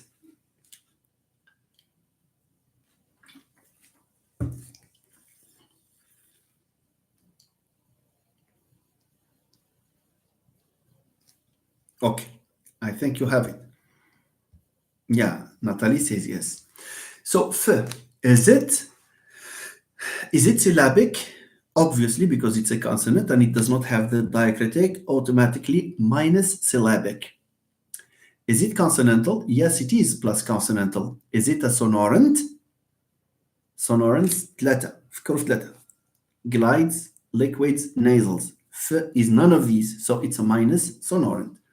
Okay, F is minus sonorant. Is it a nasal? No, it's not a nasal, so it's minus nasal. Is it a lateral? No, because we have our dear lateral, unique lateral, it's the L sound. So anything that is not L is minus lateral. Is this a continuant? Yes, it is a continuant because when we produce it, the air continues through the oral cavity. Is it an anterior sound? Yes, it is an anterior sound because when we produce it in a region that is from the alveolar ridge outward. It's at the level of the teeth. It's labiodental at the teeth and the lower lip. Is it coronal? No, it's not coronal because we don't use our blade of the tongue to produce it. Fine. Is that okay, ladies and gentlemen? Yes, okay. So let's move on to the N sound. N, is it syllabic? In this specific case, in the absence of a diacritic, it's a minus syllabic. Okay, minus syllabic. Is it consonantal? Yes, it is. Is it a sonorant? Sonorants ثلاثة الحوايج nasals, glides, liquids. This is a nasal, so it is a sonorant, right? Okay. Is it a nasal? Yes, it is a nasal. Is it a lateral? No, because we have our dear lateral. That's the only one we have, so it's not a lateral. It's minus lateral. Is it a continuant? No, it's not a continuant because even if the air continues to flow, it flows through the nasal cavity, not through the oral cavity. Okay. Is it an anterior sound? Is it an interior sound? Yes, it is an interior sound. Is it a coronal sound? Yes, it is a coronal sound. By the way, coronal, two alternating. I heard both from native speakers. Okay, so let's move on to the w sound. Okay.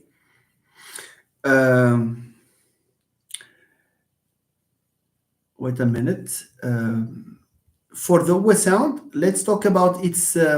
Is it syllabic or not syllabic? It's a glide. So glides are not syllabic. Sorry. Okay. So is it okay? Is I'm sorry because I had a pop-up message here. Anyway, so is minus syllabic. Is it consonantal? Yes, it is because it's a glide. Is it a sonorant? Is it a sonorant? Yes, it is a sonorant. Why? Because in sonorants we have again this. I am repeating this so that you will have them automatic. You know, you will learn them automatically. Okay, sonorant in consonants, glides, nasals, liquids. So, okay, so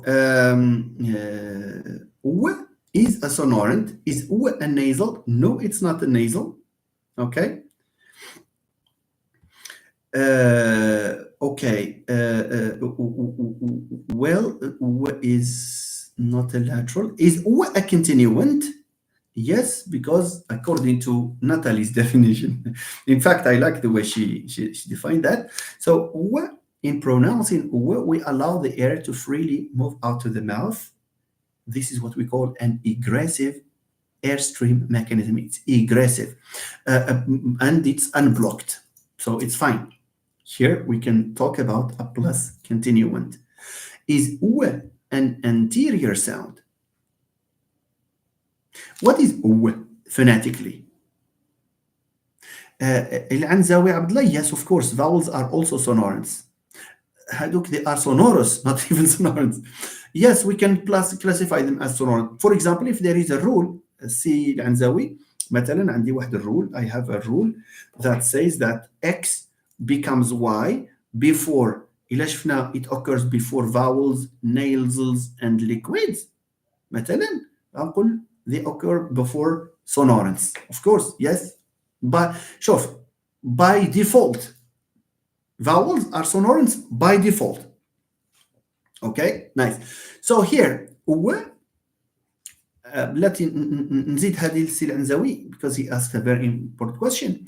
شوف, الحاجة اللي ماشي sonorant هي كتكون obstruent. Donc, les voyelles ما يمكنش نقولوا عليهم obstruent because they can never be obstruents.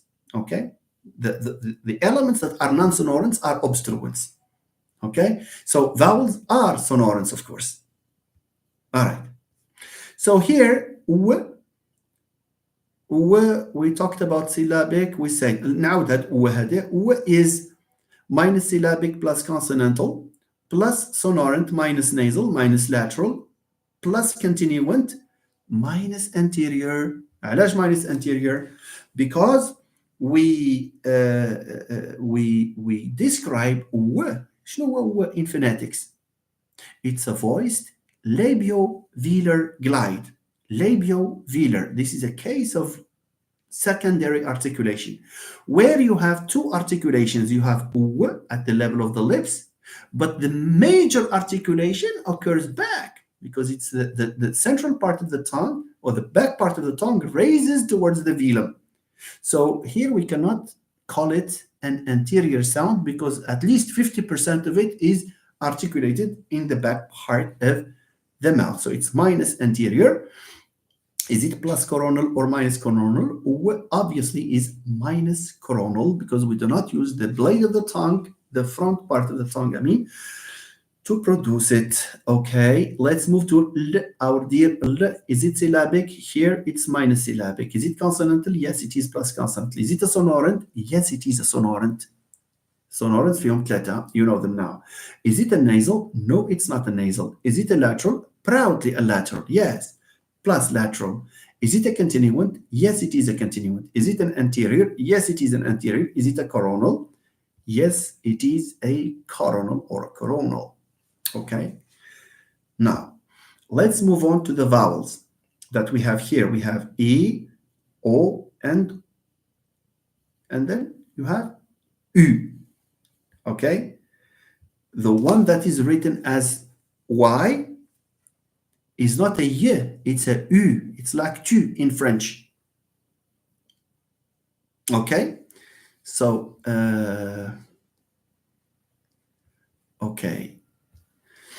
So let's move on. So E, is it high or low? E is a high vowel, obviously. So it's plus high minus low. Is it back? No, it's minus back, because E is a front vowel. Is it rounded? No, it's not rounded.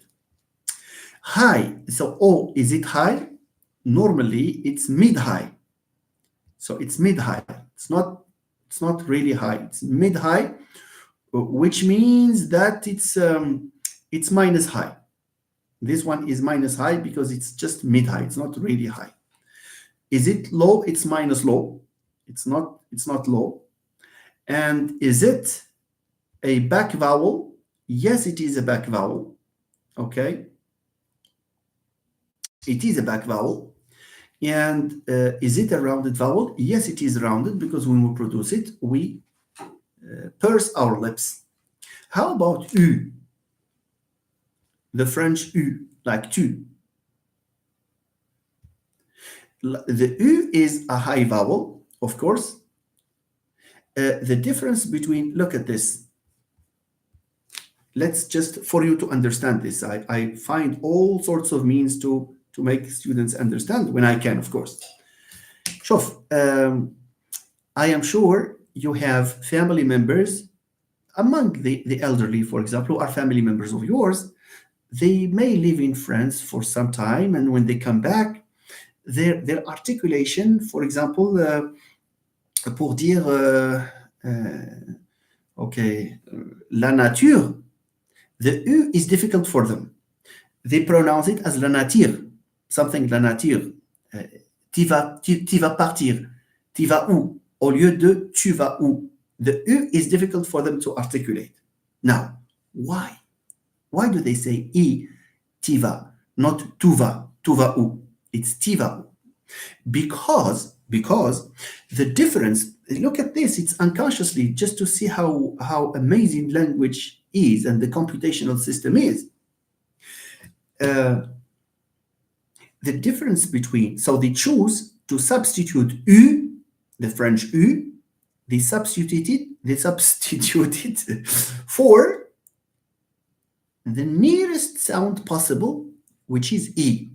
What's the difference between E and U? The only difference between E and U is that one of them is rounded, the other is not rounded.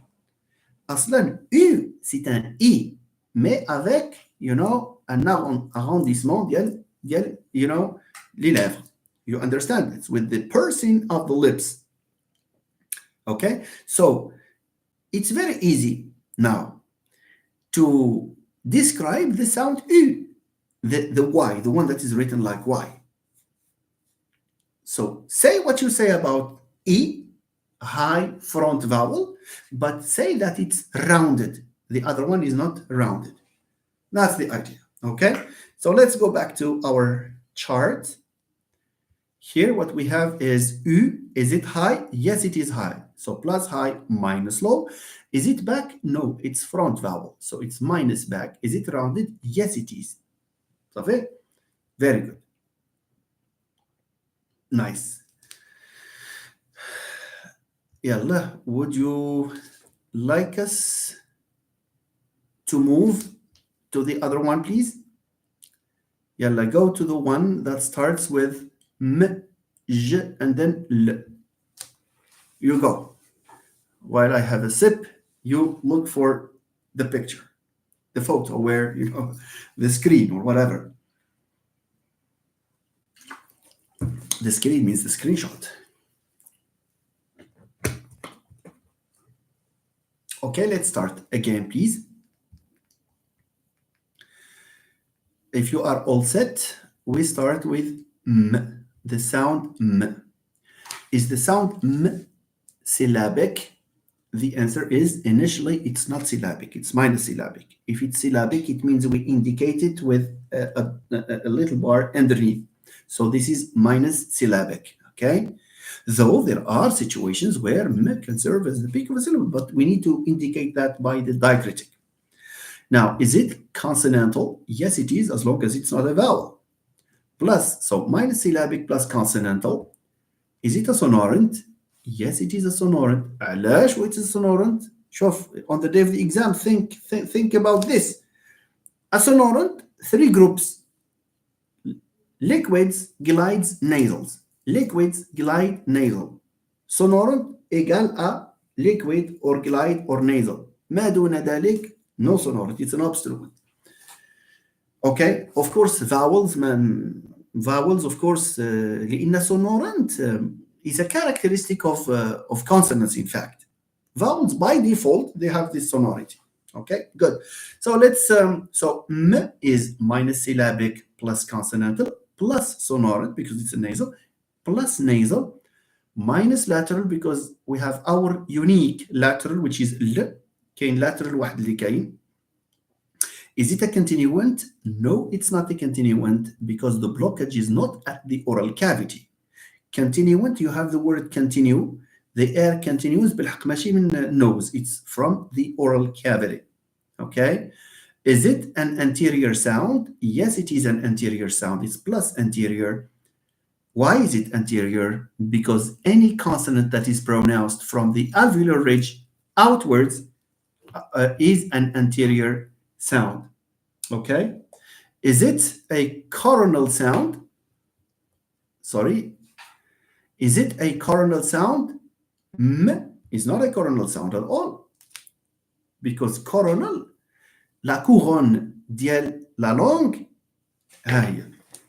it's this. So if you have a tongue like this, it's this is the coronal sound because it looks like a tej. It looks like a crown. All right. So it's not coronal at all. So let's move on. J here is J plus syllabic. No, it's not plus syllabic. It's minus syllabic. Is it plus consonantal? Yes, it is plus consonantal. Is it a sonorant? نشوفوا. دائما نديروا هذه القضية. نشوف واش sonorant ولا لا.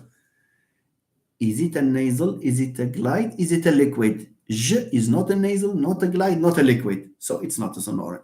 Minus sonorant. Go. Is it a nasal? No, it's not a nasal. Is it a lateral? No, because we have our dear lateral liquids. You have unique lateral. لا ينازع في laterality أي أحد. Okay. Is it a continuant? Yes, because when you say j, the air flows freely through the oral cavity. Is it an anterior sound? The answer is no, it's not an anterior sound. علاش? Because هو من la frontière لهي. So the frontier, the border, is the alveolar ridge. J is not alveolar, it's palatal. So it's not anterior. Okay? Is it coronal? Yes, it is coronal. Because when you want to pronounce J, what you do is place the blade of the tongue in the near the palate, the hard palate. So the J sound is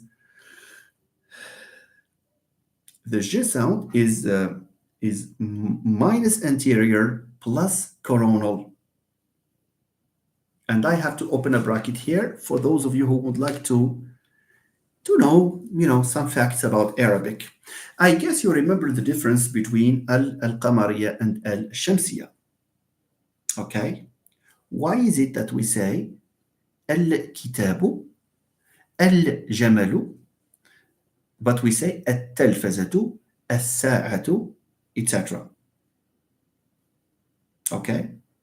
The answer is that L is plus coronal plus anterior, and الساعة and التلفزة are also plus anterior plus coronal, so there is this total assimilation. علاش ما كنقولوش الجمل? Because for this rule to apply, for this merging or this total assimilation to occur, the sounds in question have to have the feature plus coronal plus anterior, the two. You see? That's why, we have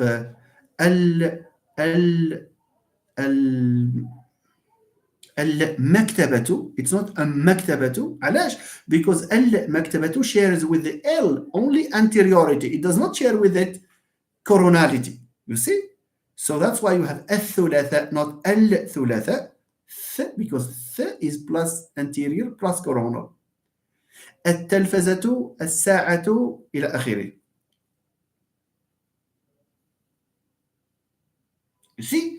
But then you have الشمس. I think it's not الشمس, but we have الجمل.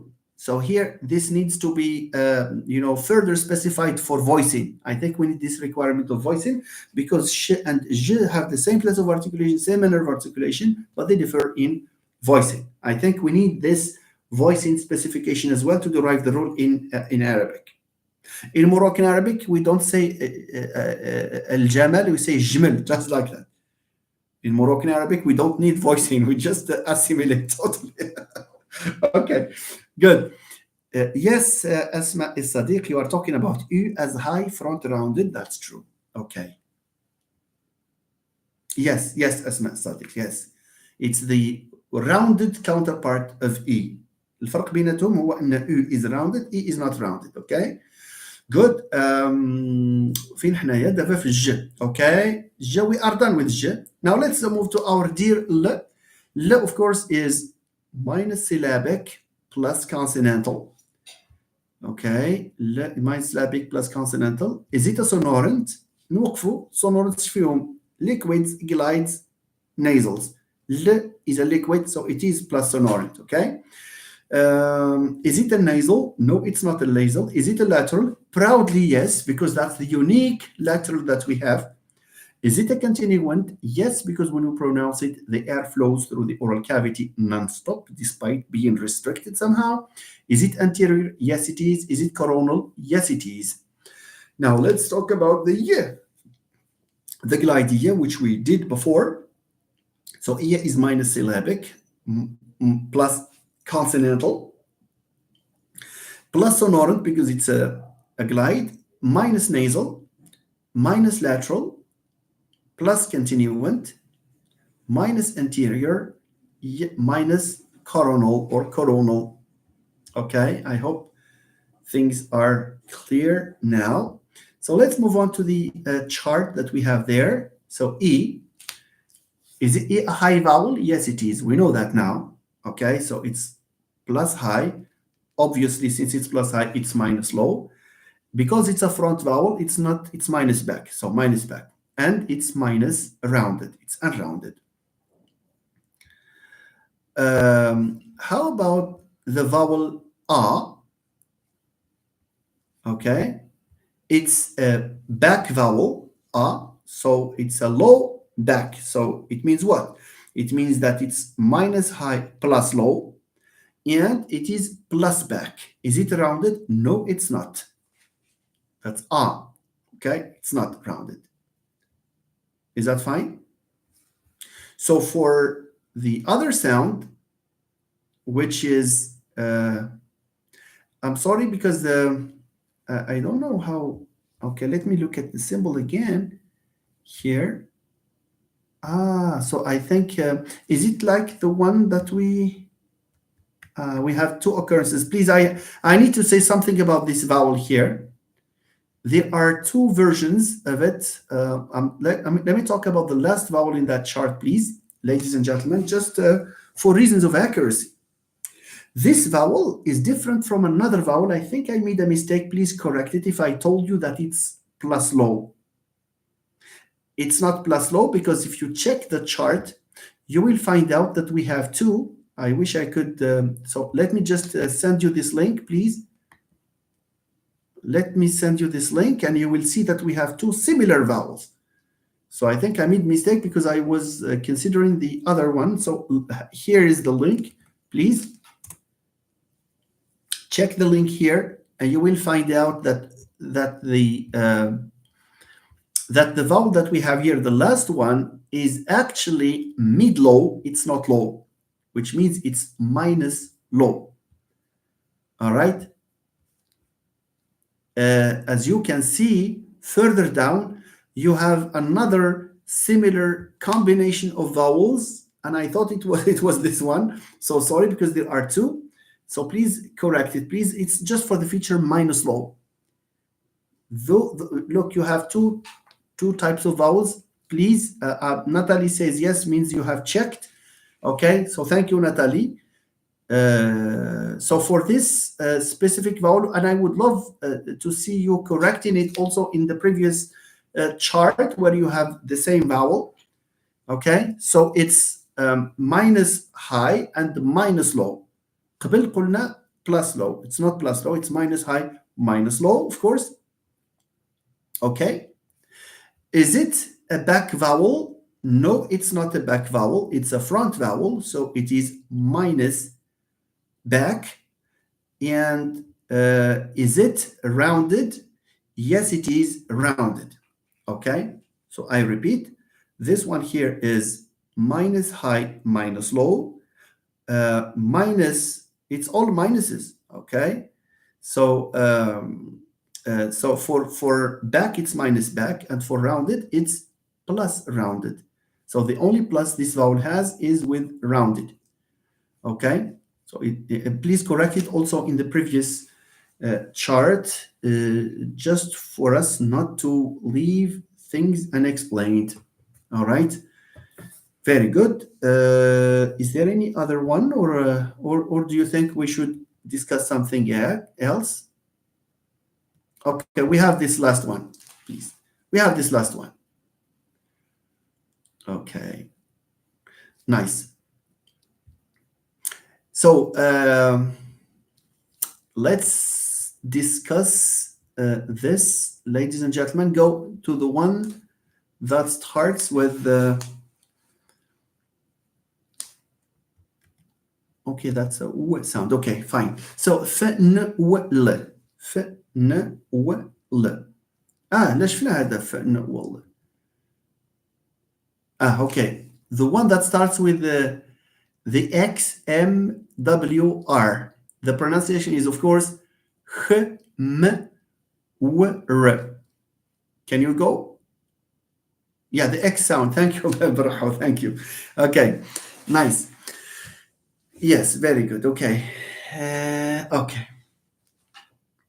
So let's talk about the this consonant. Of course, it is plus syllabic. I'm sorry. What did I say? Plus syllabic? It's not. It's a consonant. It cannot be plus syllabic. It's minus syllabic, of course, by virtue of not being a vowel. All right. Good. So minus syllabic. Is it plus consonantal? Yes, it is. Is it a sonorant? لا نشوف واش sonorant ولا لا. Sonorant. 3 categories: nasals, glides, liquids. Nasals, glide, liquids. Nasals, glides, liquids. هذه ما nasal, ما glide, ما liquid. It's a kh sound. It's a version of. It's not a kh like Arabic. You see, al khayr, for example. No, it's a kh, something that looks like a kh sound. Okay, so let's. So this is a kh sound, which means that it is a consonant and it is not a sonorant. So I repeat, minus syllabic, plus consonantal, minus sonorant. Is it a nasal? No, it's not a nasal. Is it? So it's minus nasal. Is it a lateral? No, because we have only one dear lateral, which is l. Okay, that's how you remember what a lateral is for those of you who are beginning the preparation of these things. Okay, so it's minus lateral. Is it a continuant? When I say yes, it is a continuant, of course, because in pronouncing it, the air continues to flow through the oral cavity. Is it an anterior sound? No, it's not an anterior sound. It's further back in the mouth. It's very far from the alveolar ridge, which is the border. So it's minus anterior. Is it plus or minus coronal? It's minus coronal because it is not produced with L. Okay. Thank you, Natalie. You are using this reminder that our friends will remember in preparation for their exams. Okay, so let's continue, please. Let's move to m, the m sound. M, it's not a vowel, of course, and does not have a diacritic indicating that it is plus syllabic. Therefore, m is minus syllabic. Is it plus consonantal? Yes, it is, because it's a consonant. Is it a sonorant? Natalie has written this. You know, it's either a nasal. A sonorant is either a nasal, a glide, or a liquid. M is a nasal, so it is a sonorant. Is it a nasal? Yes, it is. Is it a lateral? No, it's not. Is m a continuant? No, it's not a continuant, so it's minus continuant, because a continuant is one where the airstream flows continuously through the oral cavity. This one is or involves the flow of air through the nasal cavity. Is it an anterior sound? Yes, it is, because we pronounce it in the region from the alveolar ridge outwards. So obviously, anything that we pronounce from the alveolar ridge outwards is an anterior sound. Can we say that m is a coronal sound? No, because we use the lips, not the front part of our tongue, to produce the m sound. Okay, good. U. Is it syllabic? No, it's not syllabic, because it's not a vowel. It never occurs as the peak of a syllable. Is it consonantal? Yes, because we call them semi-vowels, and therefore they are also semi-consonants. So it's plus consonantal. Okay. Is it a sonorant? Wait a minute. Check what Natalie has written. Nasals, glides, liquids. احنا كنهضروا على و is a glide, so it's plus sonorant. Okay, good. Is it a nasal? No, it's not a nasal. Is it lateral? No, because have only one friend called lateral, which is the L sound. Is it continuant? Yes, it is, because the air flows through the oral cavity when we produce it. Is it an anterior sound? No, it's not, because at least 50% of it is produced at the back of the mouth, despite the fact that there is the co-articulation, because what is a voiced labiovelar glide. Is it a coronal? No, it's not a coronal, because we do not use the blade of the tongue to produce it. How about the sound R? Okay, how about the sound? Yes, Yofora, Wacha, let me finish this sound. I'll come back to you right away, Yofora. And please say yes if you understand, okay? Nice. The R sound, is it syllabic? No, at least not here, because there is no diacritic, so it's minus syllabic. Is it consonantal? Yes, it is consonantal. Is it a sonorant? Yes, because it's one of the three: liquids, glides, nasals. So it's plus sonorant. Is it nasal? No, it's minus nasal. Is it lateral? No, it's not lateral. Minus lateral, because we have one lateral, which is L. Is it a continuant? Yes, it is, because when we produce it, we allow the air to continuously flow through the oral cavity. Is it an anterior sound? Yes, because there is this, touching of the alveolar ridge, so it is plus anterior. Is it coronal? Yes, it is, because the blade of the tongue is involved in its articulation. Now I will go back to the confusion that Euphoria has. Euphoria, you asked me this question. I'm laughing at that, Euphoria, and I just my luck, people come incognito here, but there is no harm, of course. This is just one way of joking with you. Look, Euphoria, you listen to me, and when you don't write anything if you don't understand. If you understand, write something there. Okay? Now, you said a confusion between coronal and anterior.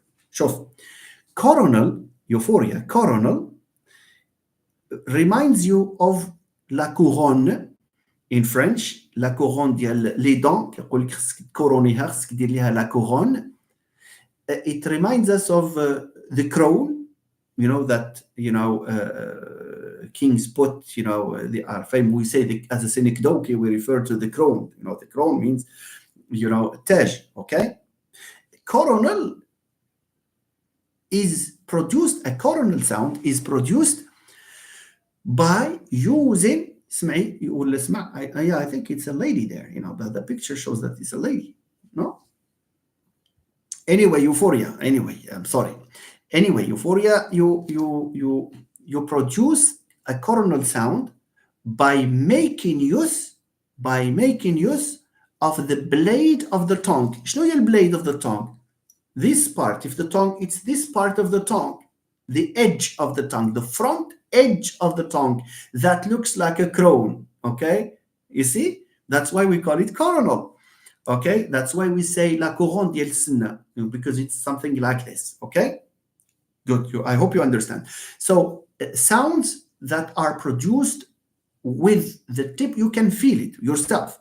The sounds that can be produced by using this edge, front edge of your tongue, the front edge, not the back, not the side edge. Anyway, where there is this front edge, you call it coronal. Let's give it a try. Can I say that m is coronal? La, it's not coronal. Why? Because when I say m, I am not using the front edge of the tongue. Can we say that f, like free, f, is it coronal? No, it's not coronal. You see? علاش? Because we don't use, again, the front edge of our tongue. Can we say th is a coronal?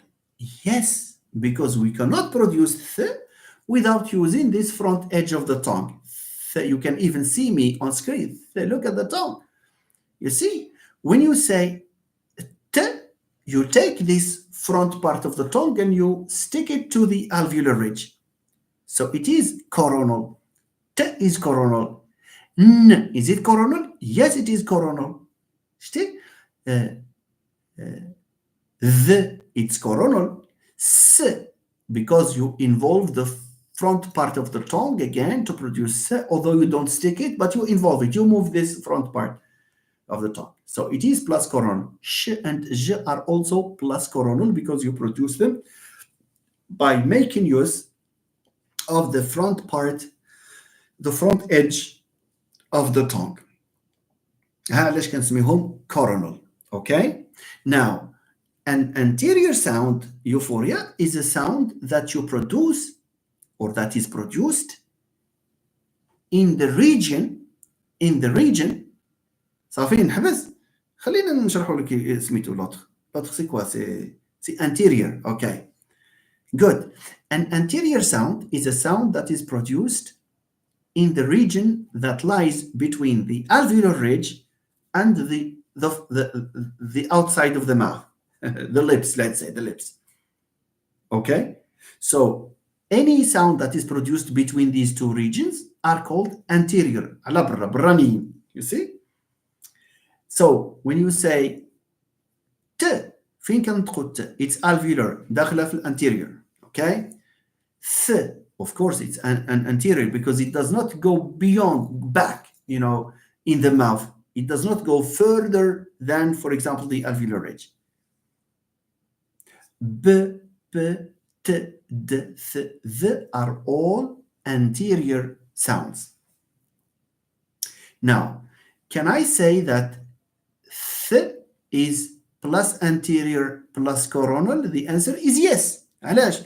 Because the anterior, the coronal part of th is coronal and anterior at the same time.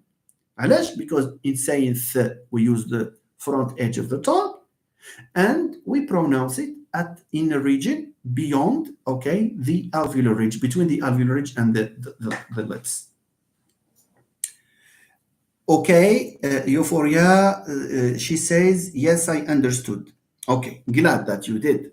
Okay, Hiba says, coronal sounds are sounds produced by the tongue tip or the blade, including alveolars alveopalatals and interdentals. Okay, yeah, alveopalatals, yes, because you have at least one part of it, is yeah, yeah, of course, yeah. The an alveolar part, an alveolar, it's a ch, it's 100%. It's not part of it, it's all of it. Thank you. So thank you, Hiba. You see, but for alveopalatals, they are not anterior sounds. You see, because there is the sh part that is in the palate. It goes beyond the alveolar ridge. I need another yes from Euphoria to make sure that she has understood. Okay. And then we will see Euphoria understood the first part. Euphoria said yes, thank you. Okay.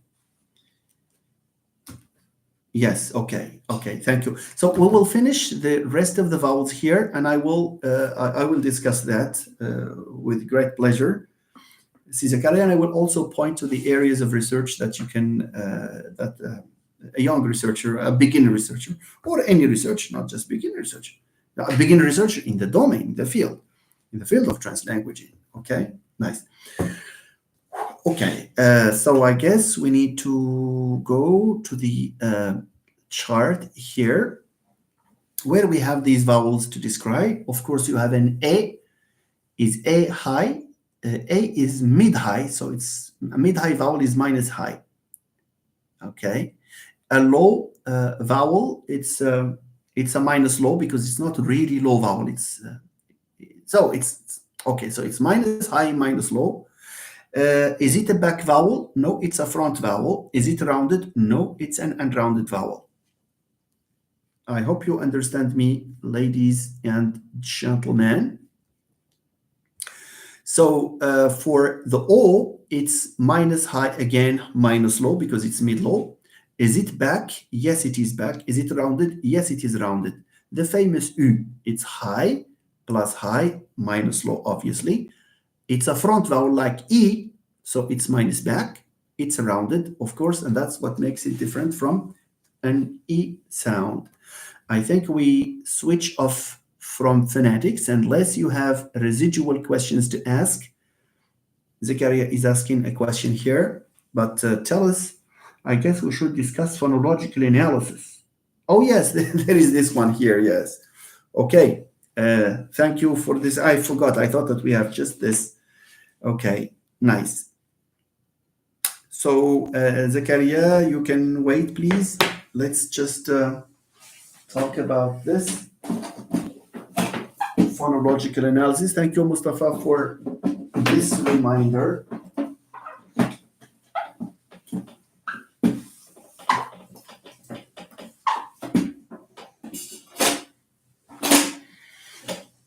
Let's go back to the data. Let me go back to the data I shared with you. Yeah, I would have forgotten, Mustafa, had it not been for you. Okay, so let me use this, switch to this page. I'm going to retrieve the picture where you have the data, where we have the data in the post. Yeah, data, yeah, okay. So let me save it here, enregistrer l'image sous, and then we have it here. Oops, that's fine, okay. Yes, all right, okay. So let's just, let's look at the, and again, sir, thank you so much. Yes, thank you very much. Let's see. Zakaria, just be patient with us. So we have a data set here. I hope you have it at hand, all of you. Okay, that's for better explanation. So what do we have here? We have in Papago, which means that that this is a naturally occurring language. It's not hypothetical data. T and ch are in complementary distribution. When you have a question like this one here, you are given a gift. Why? It's because you are not asked to see if they are complementary in complementary distribution or phonemes or whatever. You are given this as a gift. In my times, the professors was asking us to to account for the data and all of the alternations, and we decide, but that's already good. So that's a very good index. It means what here? It means what? It means that in this data set, we have some sort of, since we have complementary distribution, we have what? We have a phoneme and we have an allophone and we have a rule. You see? So we are going to look for a rule. And we have what we call predictability of occurrence. One of our friends, I think it was Chernobyl, I guess, who asked this question about predictability of occurrence. So here is predictability because there is a rule here to derive allophones from underlying phoneme or underlying phonemes or underlying representations. Okay, so this introduction was necessary. Now, so we have t and ch. Let's look at the occurrences of ch and t, and we will see. So ta, you have that chu, chi.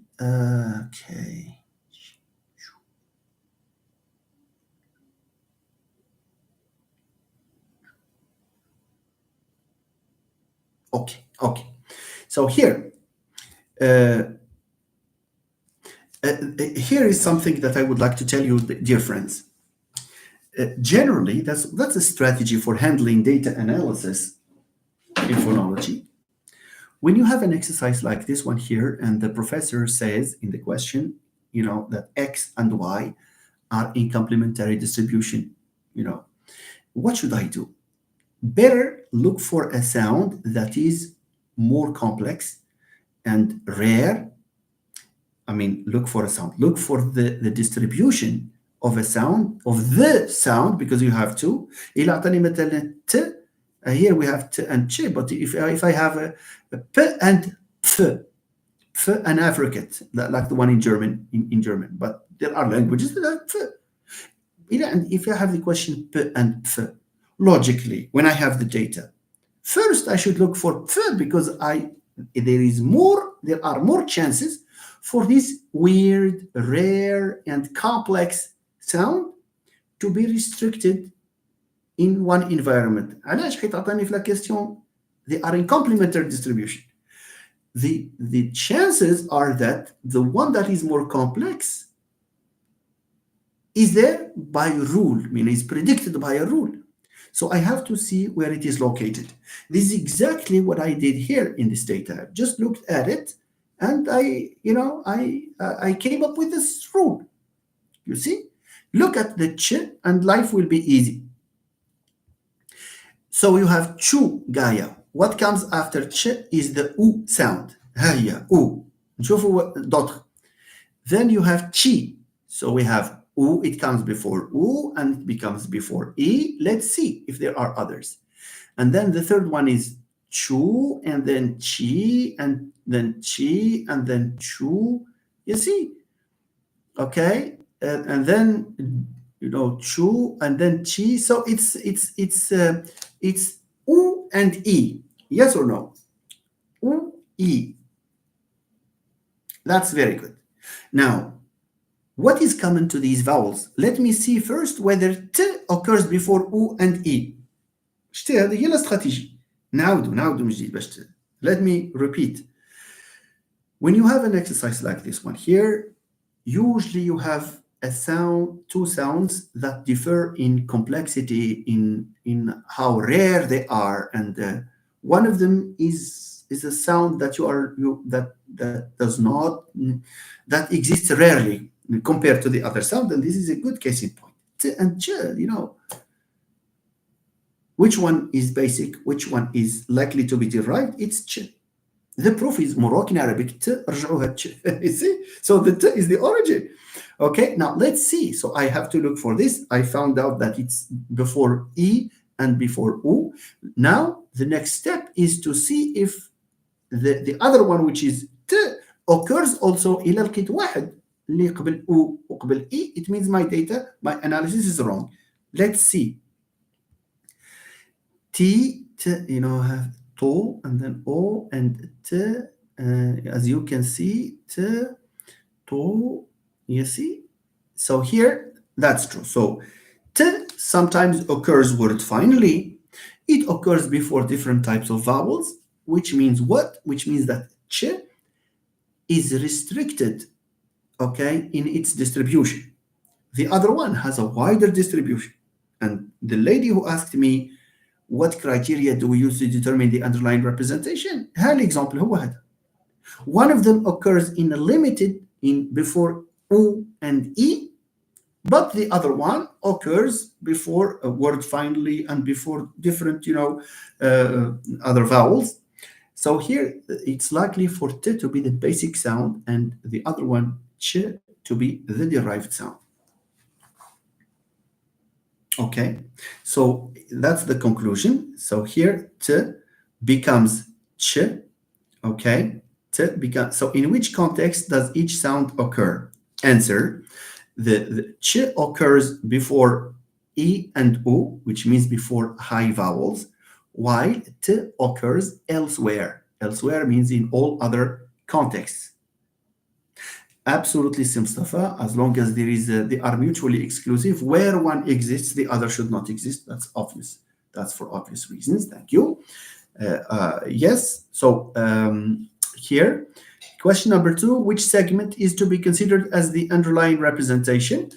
The answer is that it's the T that should be the underlying representation because we have this notion of elsewhere. في المكان elsewhere, it's the underlying representation. Okay. All right. Yeah. Nice. The third question is write the rule to account for the alternation. So let's write the rule to account for the alternation. Okay.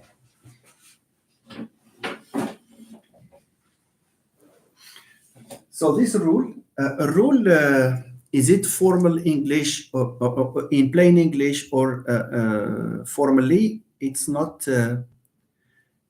not specified here, but you can write both. If you want to be more convincing, you can say, for example, that T becomes Ch before high vowels in plain English, in writing.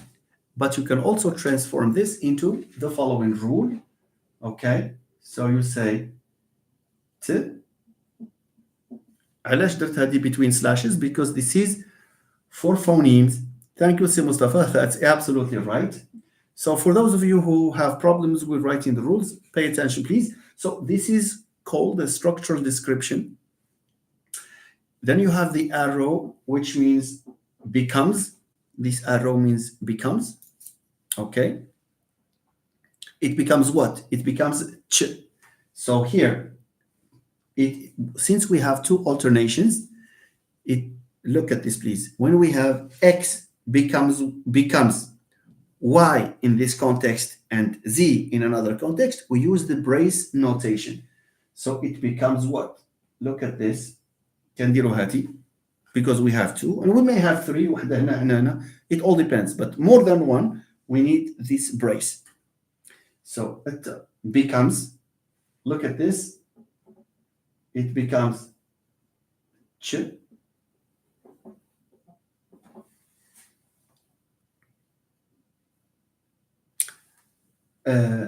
This ch here is not written between slashes because this is the phonetic form.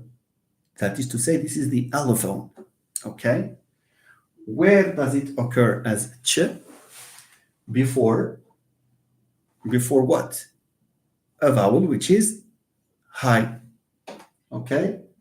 A vowel which is plus high. Like this. Okay, just for you to see it clearly. So this is before a vowel. This is a vowel which is plus high. Okay, and then it's realized as t,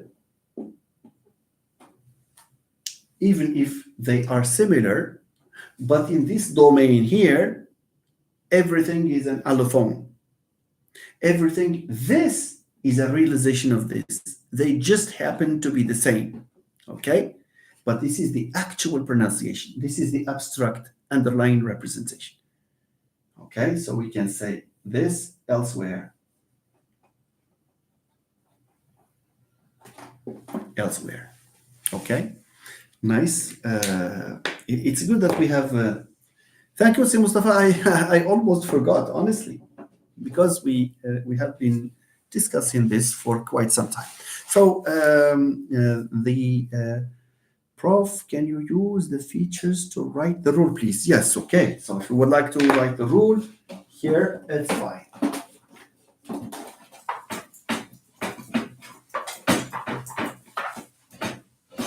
Okay, let's use this. Let's use this, okay. Let's use the features as who is Picasso? Yes. So we have t. We have to specify t, and we have to specify ch, and then we have to specify high vowels. High vowels. So the rule for t is what? It's what? It's minus continuant minus voiced.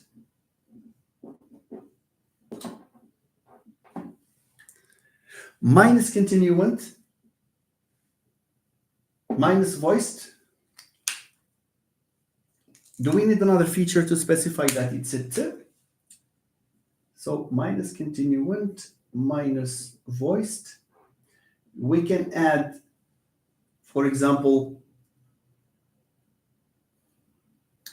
we can add plus coronal. Minus continuant plus coronal. I think that's the only one that we have here. Hadu. Okay. The features. So minus continuant means it's a stop. Minus voiced means it's a voiceless stop. علاش? Because we need to distinguish it from d. And then we have plus coronal. Actually, it's not minus coronal. Plus coronal. Will this be confusing?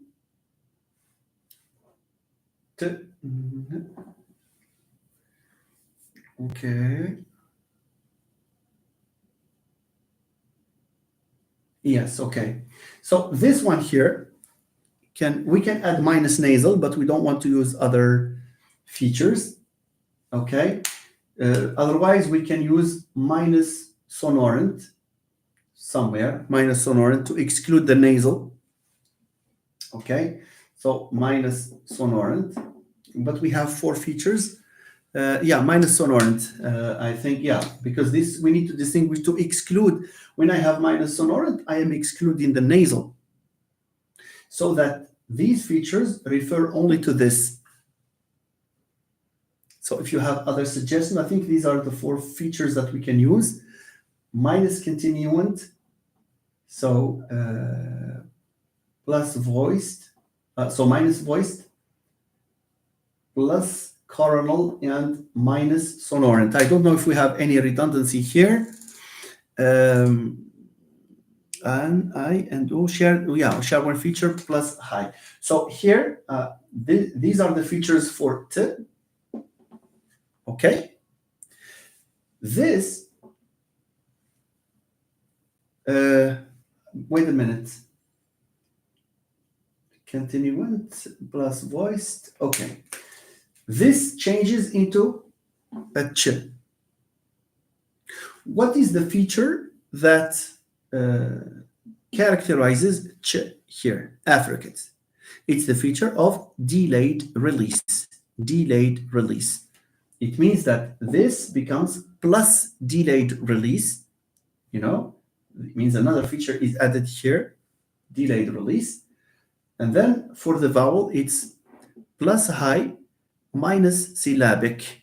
Okay, or just plus high, because you see the feature high can sometimes describe some consonants, so it's good to say minus syllabic to see that it's a vowel. So with these in mind, so we write something like, okay, okay. So we have minus continuant, minus, so here, minus continuant, minus voiced, plus coronal, minus sonorant, It's a feature matrix. Okay, these become plus delayed release, DREL, delayed release, where before أنا بكتب هنا before uh, plus syllabic, which means and plus high.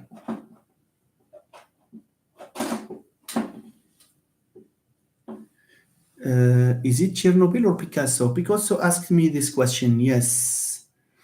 Instead, minus anterior. I'm not sure we can use plus distributed.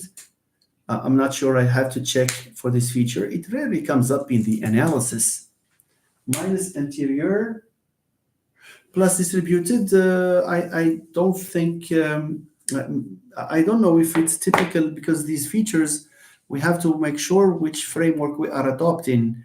Some features date back to Trubetskoy and Jacobson. Other features, are relatively recent. Based on Chomsky and Halley's analysis or Chomsky and Halley's account in the sound patterns of English. So I'm afraid I have to check this plus minus distributed instead of anterior. The one that is used in SPE means the sound pattern of English, is the feature anterior instead. Okay. Yes. Okay. So if you have any remarks about this, I will be glad to take them into account. So thank you. And this is an answer to the request about transforming the rule into features. I don't know if your professors handle these rules in terms of features or in terms of just phonetic symbols. So you have to ask a professor, and of course you can tell because you did exercises and you did. All right. So t occurs, etc. Final position, and sometimes intervocalically. Sometimes, yeah, word final position. Sometimes it's already elsewhere. Okay, because you have two occurrences. I guess it would be great if you could talk about phonology problems in general and why they are important in training future phonologists. Inshallah, Mustafa, there will be occasion more live sessions where we can interact with our friends, when it comes to issues like this, because there is a tendency nowadays for researchers not to touch on issues relating to phonology.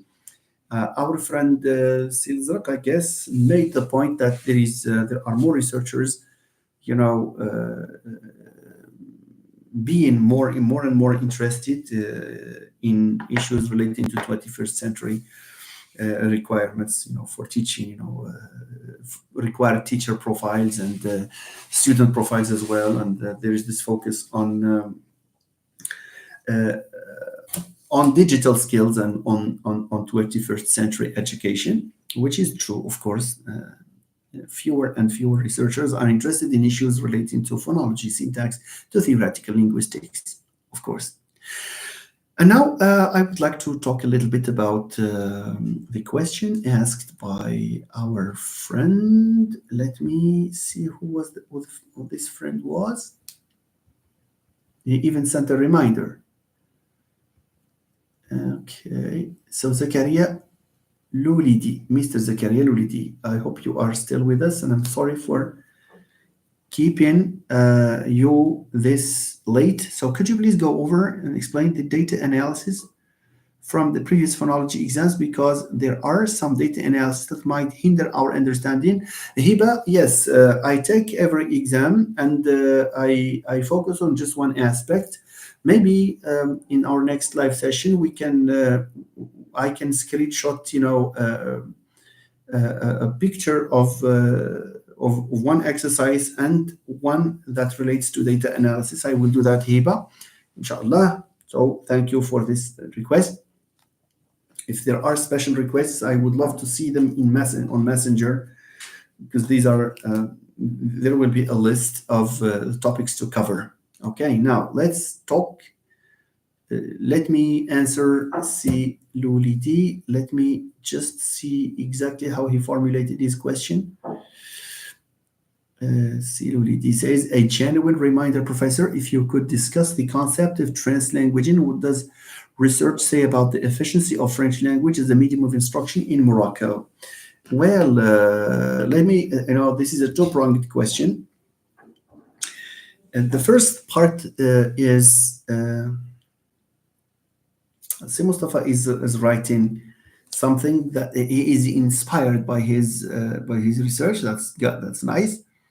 So speaking in English with an accent is a myth. Everyone has an accent. Okay, everyone has an idiolect. Okay, Mustafa says English is not only a killer of other languages, but it's also a killer of other Englishes. Okay,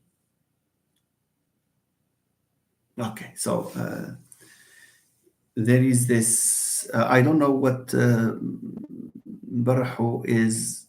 So who is she? Whose question is she answering, or is she just making a remark? I don't know. Okay, so if there is a request in this regard, I would love to see it written. Again. So let maybe just say something about Mr. Lulidi's question. This has to do with the notion of translanguaging.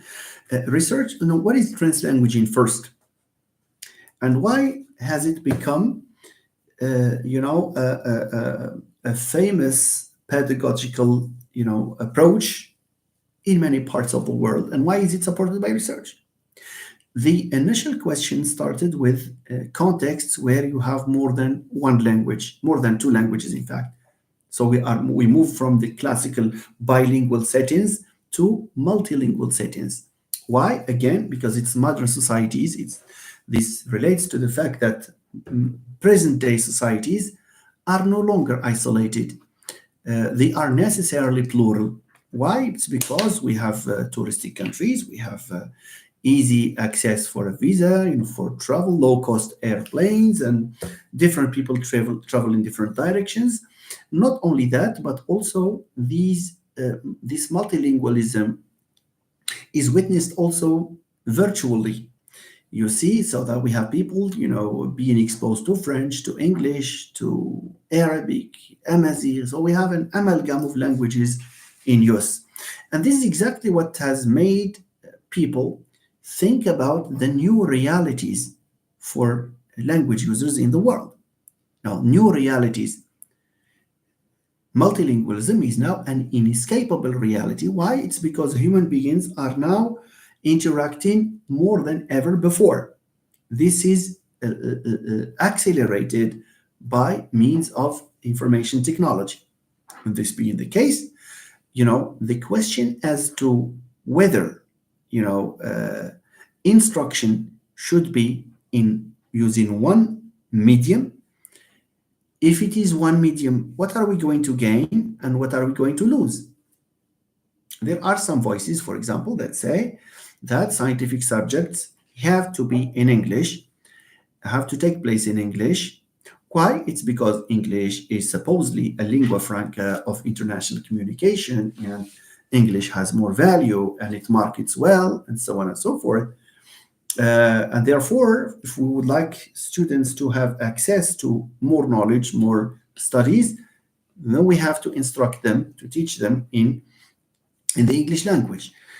But what we will, there are other opinions, for example, that says that English is an emblem of hegemony, and it usurps us of it usurps learners of their identities, and sometimes it can even hinder the understanding of the contents being delivered.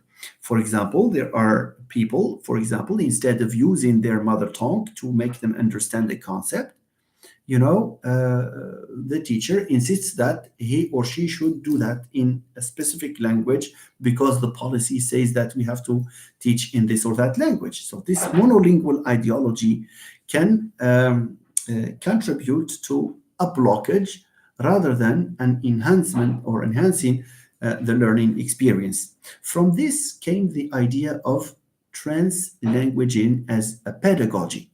So the pedagogical So the translanguaging as a what's that? They refer to it as pedagogical translanguaging. The story started in the early 90s with someone by the name of Williams, who was a Welsh teacher teaching students around Cardiff, teaching them what content courses, of course. But this author, this first author, of course, in translanguage in literature, realized that students understand better when they are instructed by using not only English but also Welsh. So Welsh was deliberately incorporated, deliberately and consciously aware of its pedagogical potential.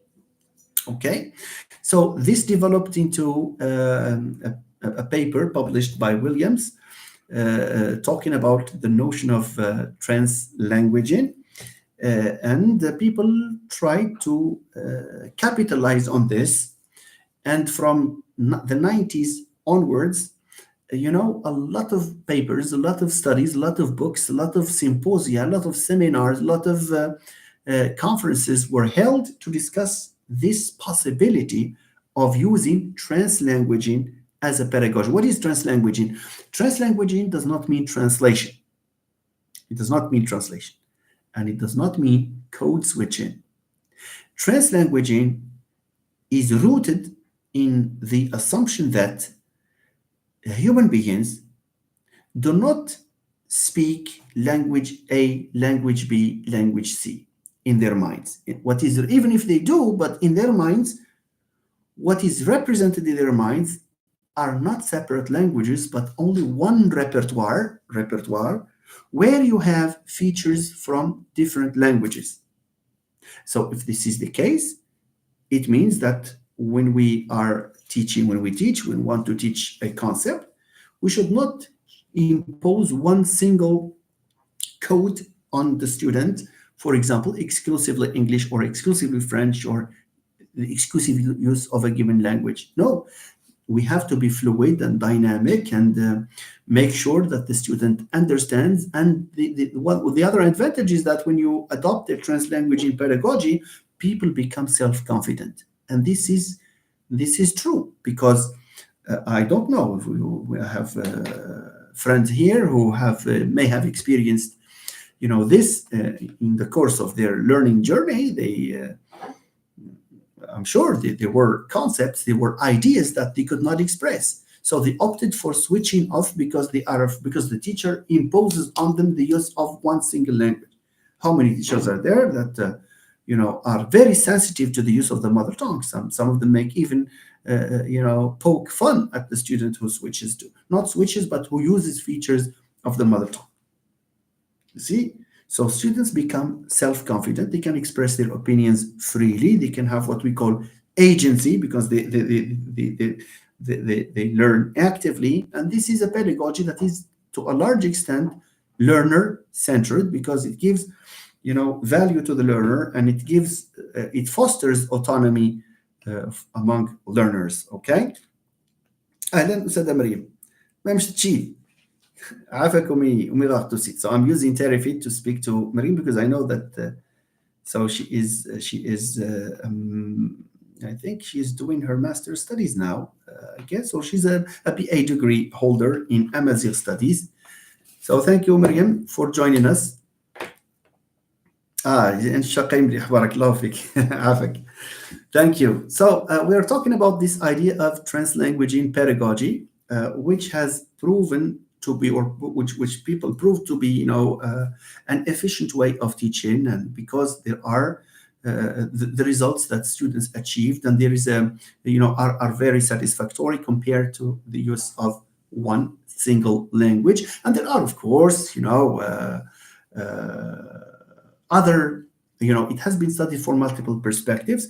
The period ranging from 2009 with an author by the name of Ophelia Garcia, and there are others like Li Wei and Kanagaraja, and there are many others, of course, in China, in Korea, in South Africa, in different parts of the world.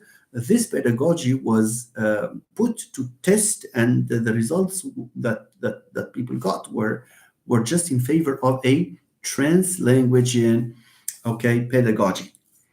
I صورة في غزة مس نور الدين أشمي جابي مريم بارك الله فيك. Okay, thank you. So who owns English today? Which English and whose English should I teach?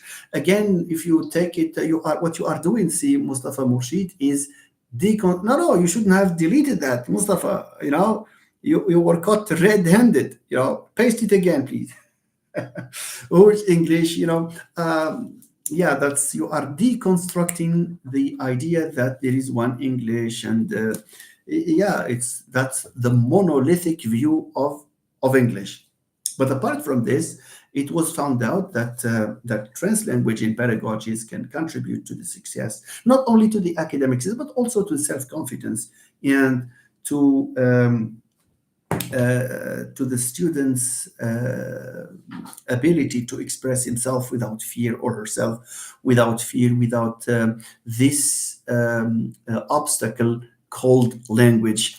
And of course, this did not come out of the blue. The idea was there is someone by the name of Makoni and another one called Pennycook. There is even a book talking about this. What's that? The title of the book is Disinventing Languages. Disinventing means, is it disinventing languages or this something languages? There's the prefix. So let me check about the right title of the book. So Marconi and Penny.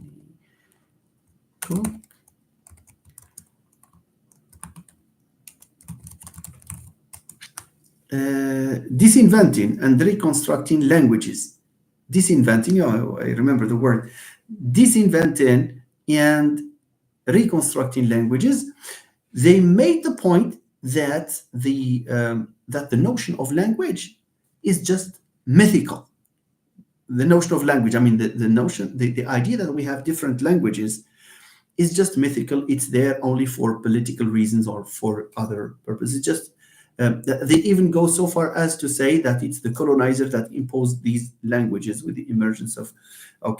Anyway, so they say that what we actually have are just continua of languages, just one language that we have in mind with different features.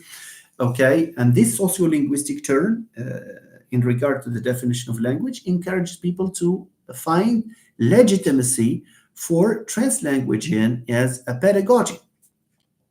And there's a whole host of literature. There are so many studies that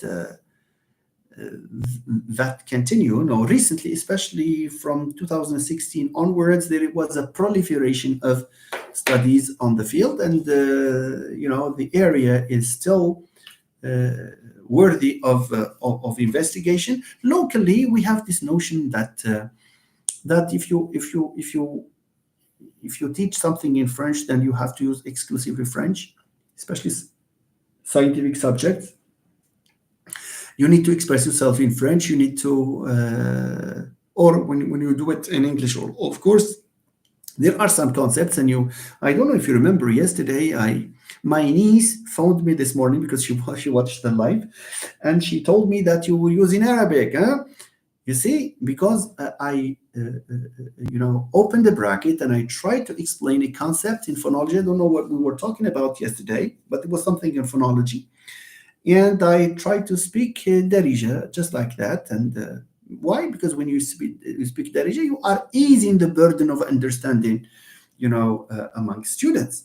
When you say things in a language that is difficult to understand, in esoteric language, then people will struggle with the concept, and they will struggle also with the language that you are using.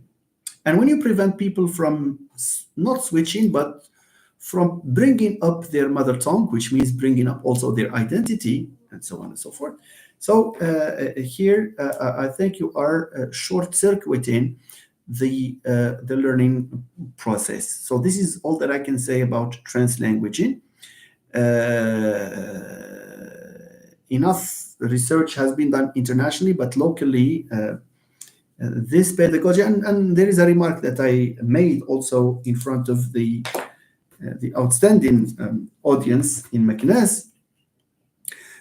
Most of the research that has been done on medium of instruction and translanguaging, they treat the issue just from the point of view of attitudes and preferences.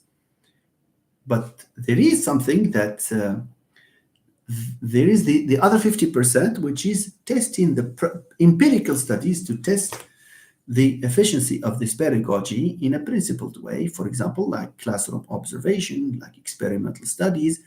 These seem to be lacking. Most of the research locally, are based on a questionnaire and at best interviews. So maybe, future directions can go in favor of empirical studies that are based on experiments.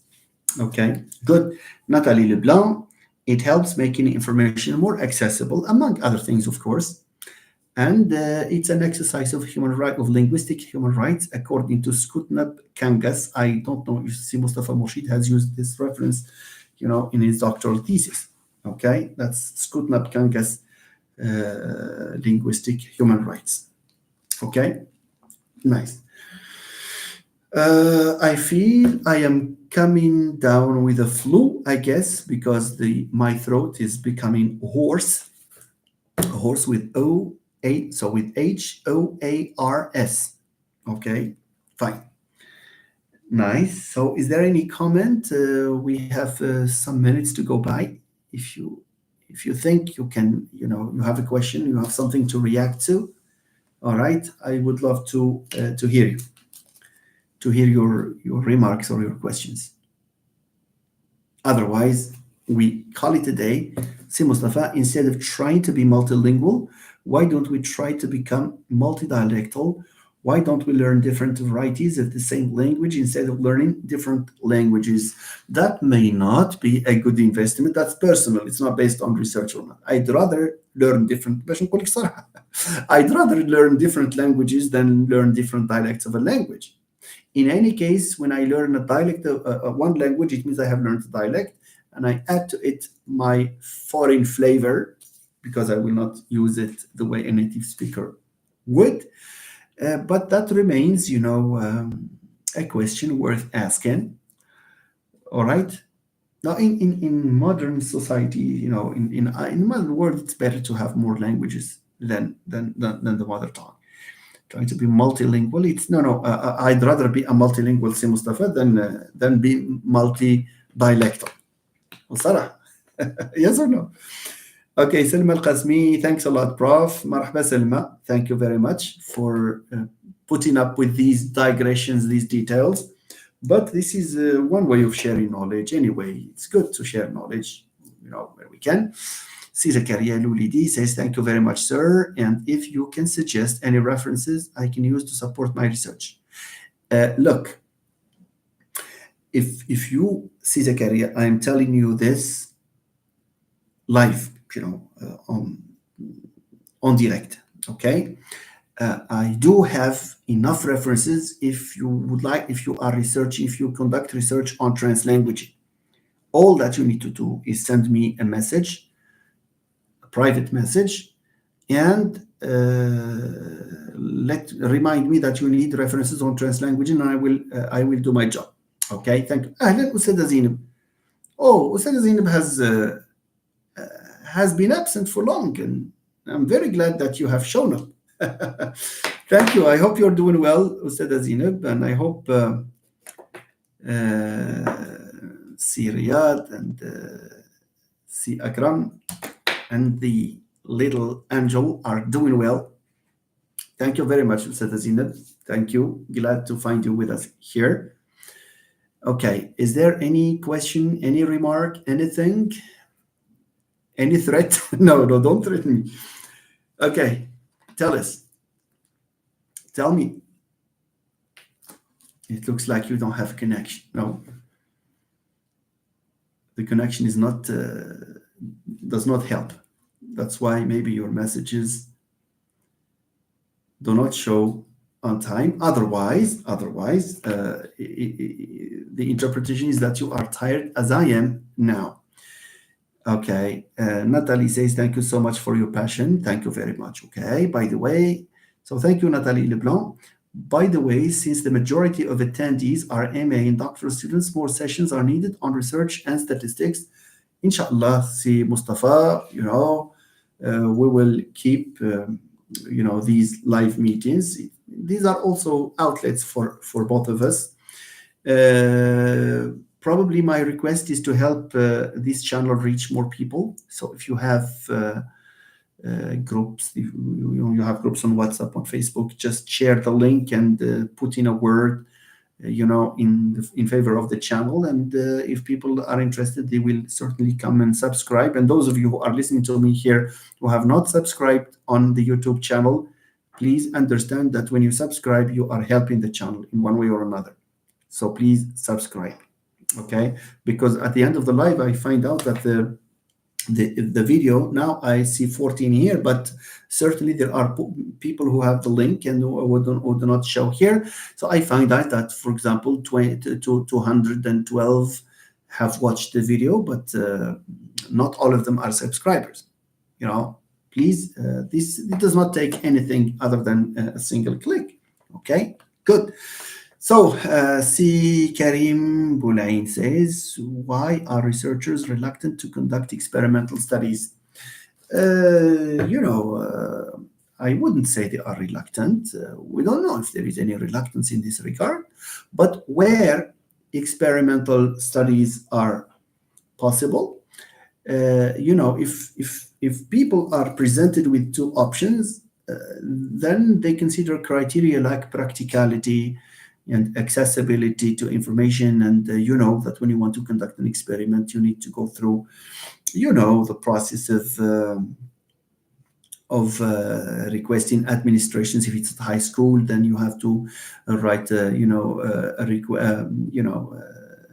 application, then you have to wait and you have to present them with your ID card, and they may ask you questions because these are things that need to be to follow a certain procedure.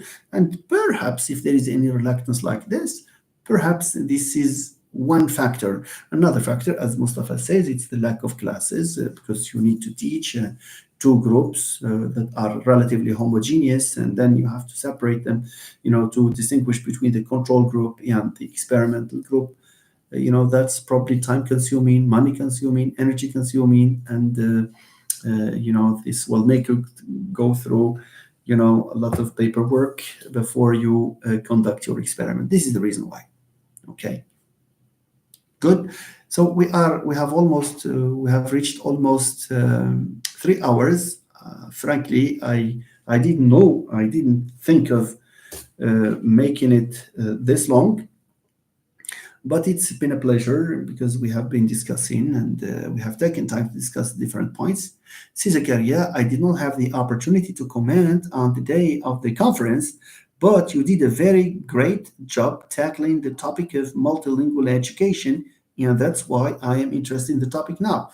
So, Zakaria, if you need references, I thank you by the way, for what you said about the presentation. Well, if you need references on translanguage and multilingual education, I can share with you all the references I have, and I claim that I have a good number of articles and books. So all that you need to do is message me in private and leave your email there, and you will get the references. Okay, very nice. Okay, my friends, I guess it's time to bid farewell. If there are special requests, I would love to see them, in the private. Send them as a message, and I will see what to do. Okay.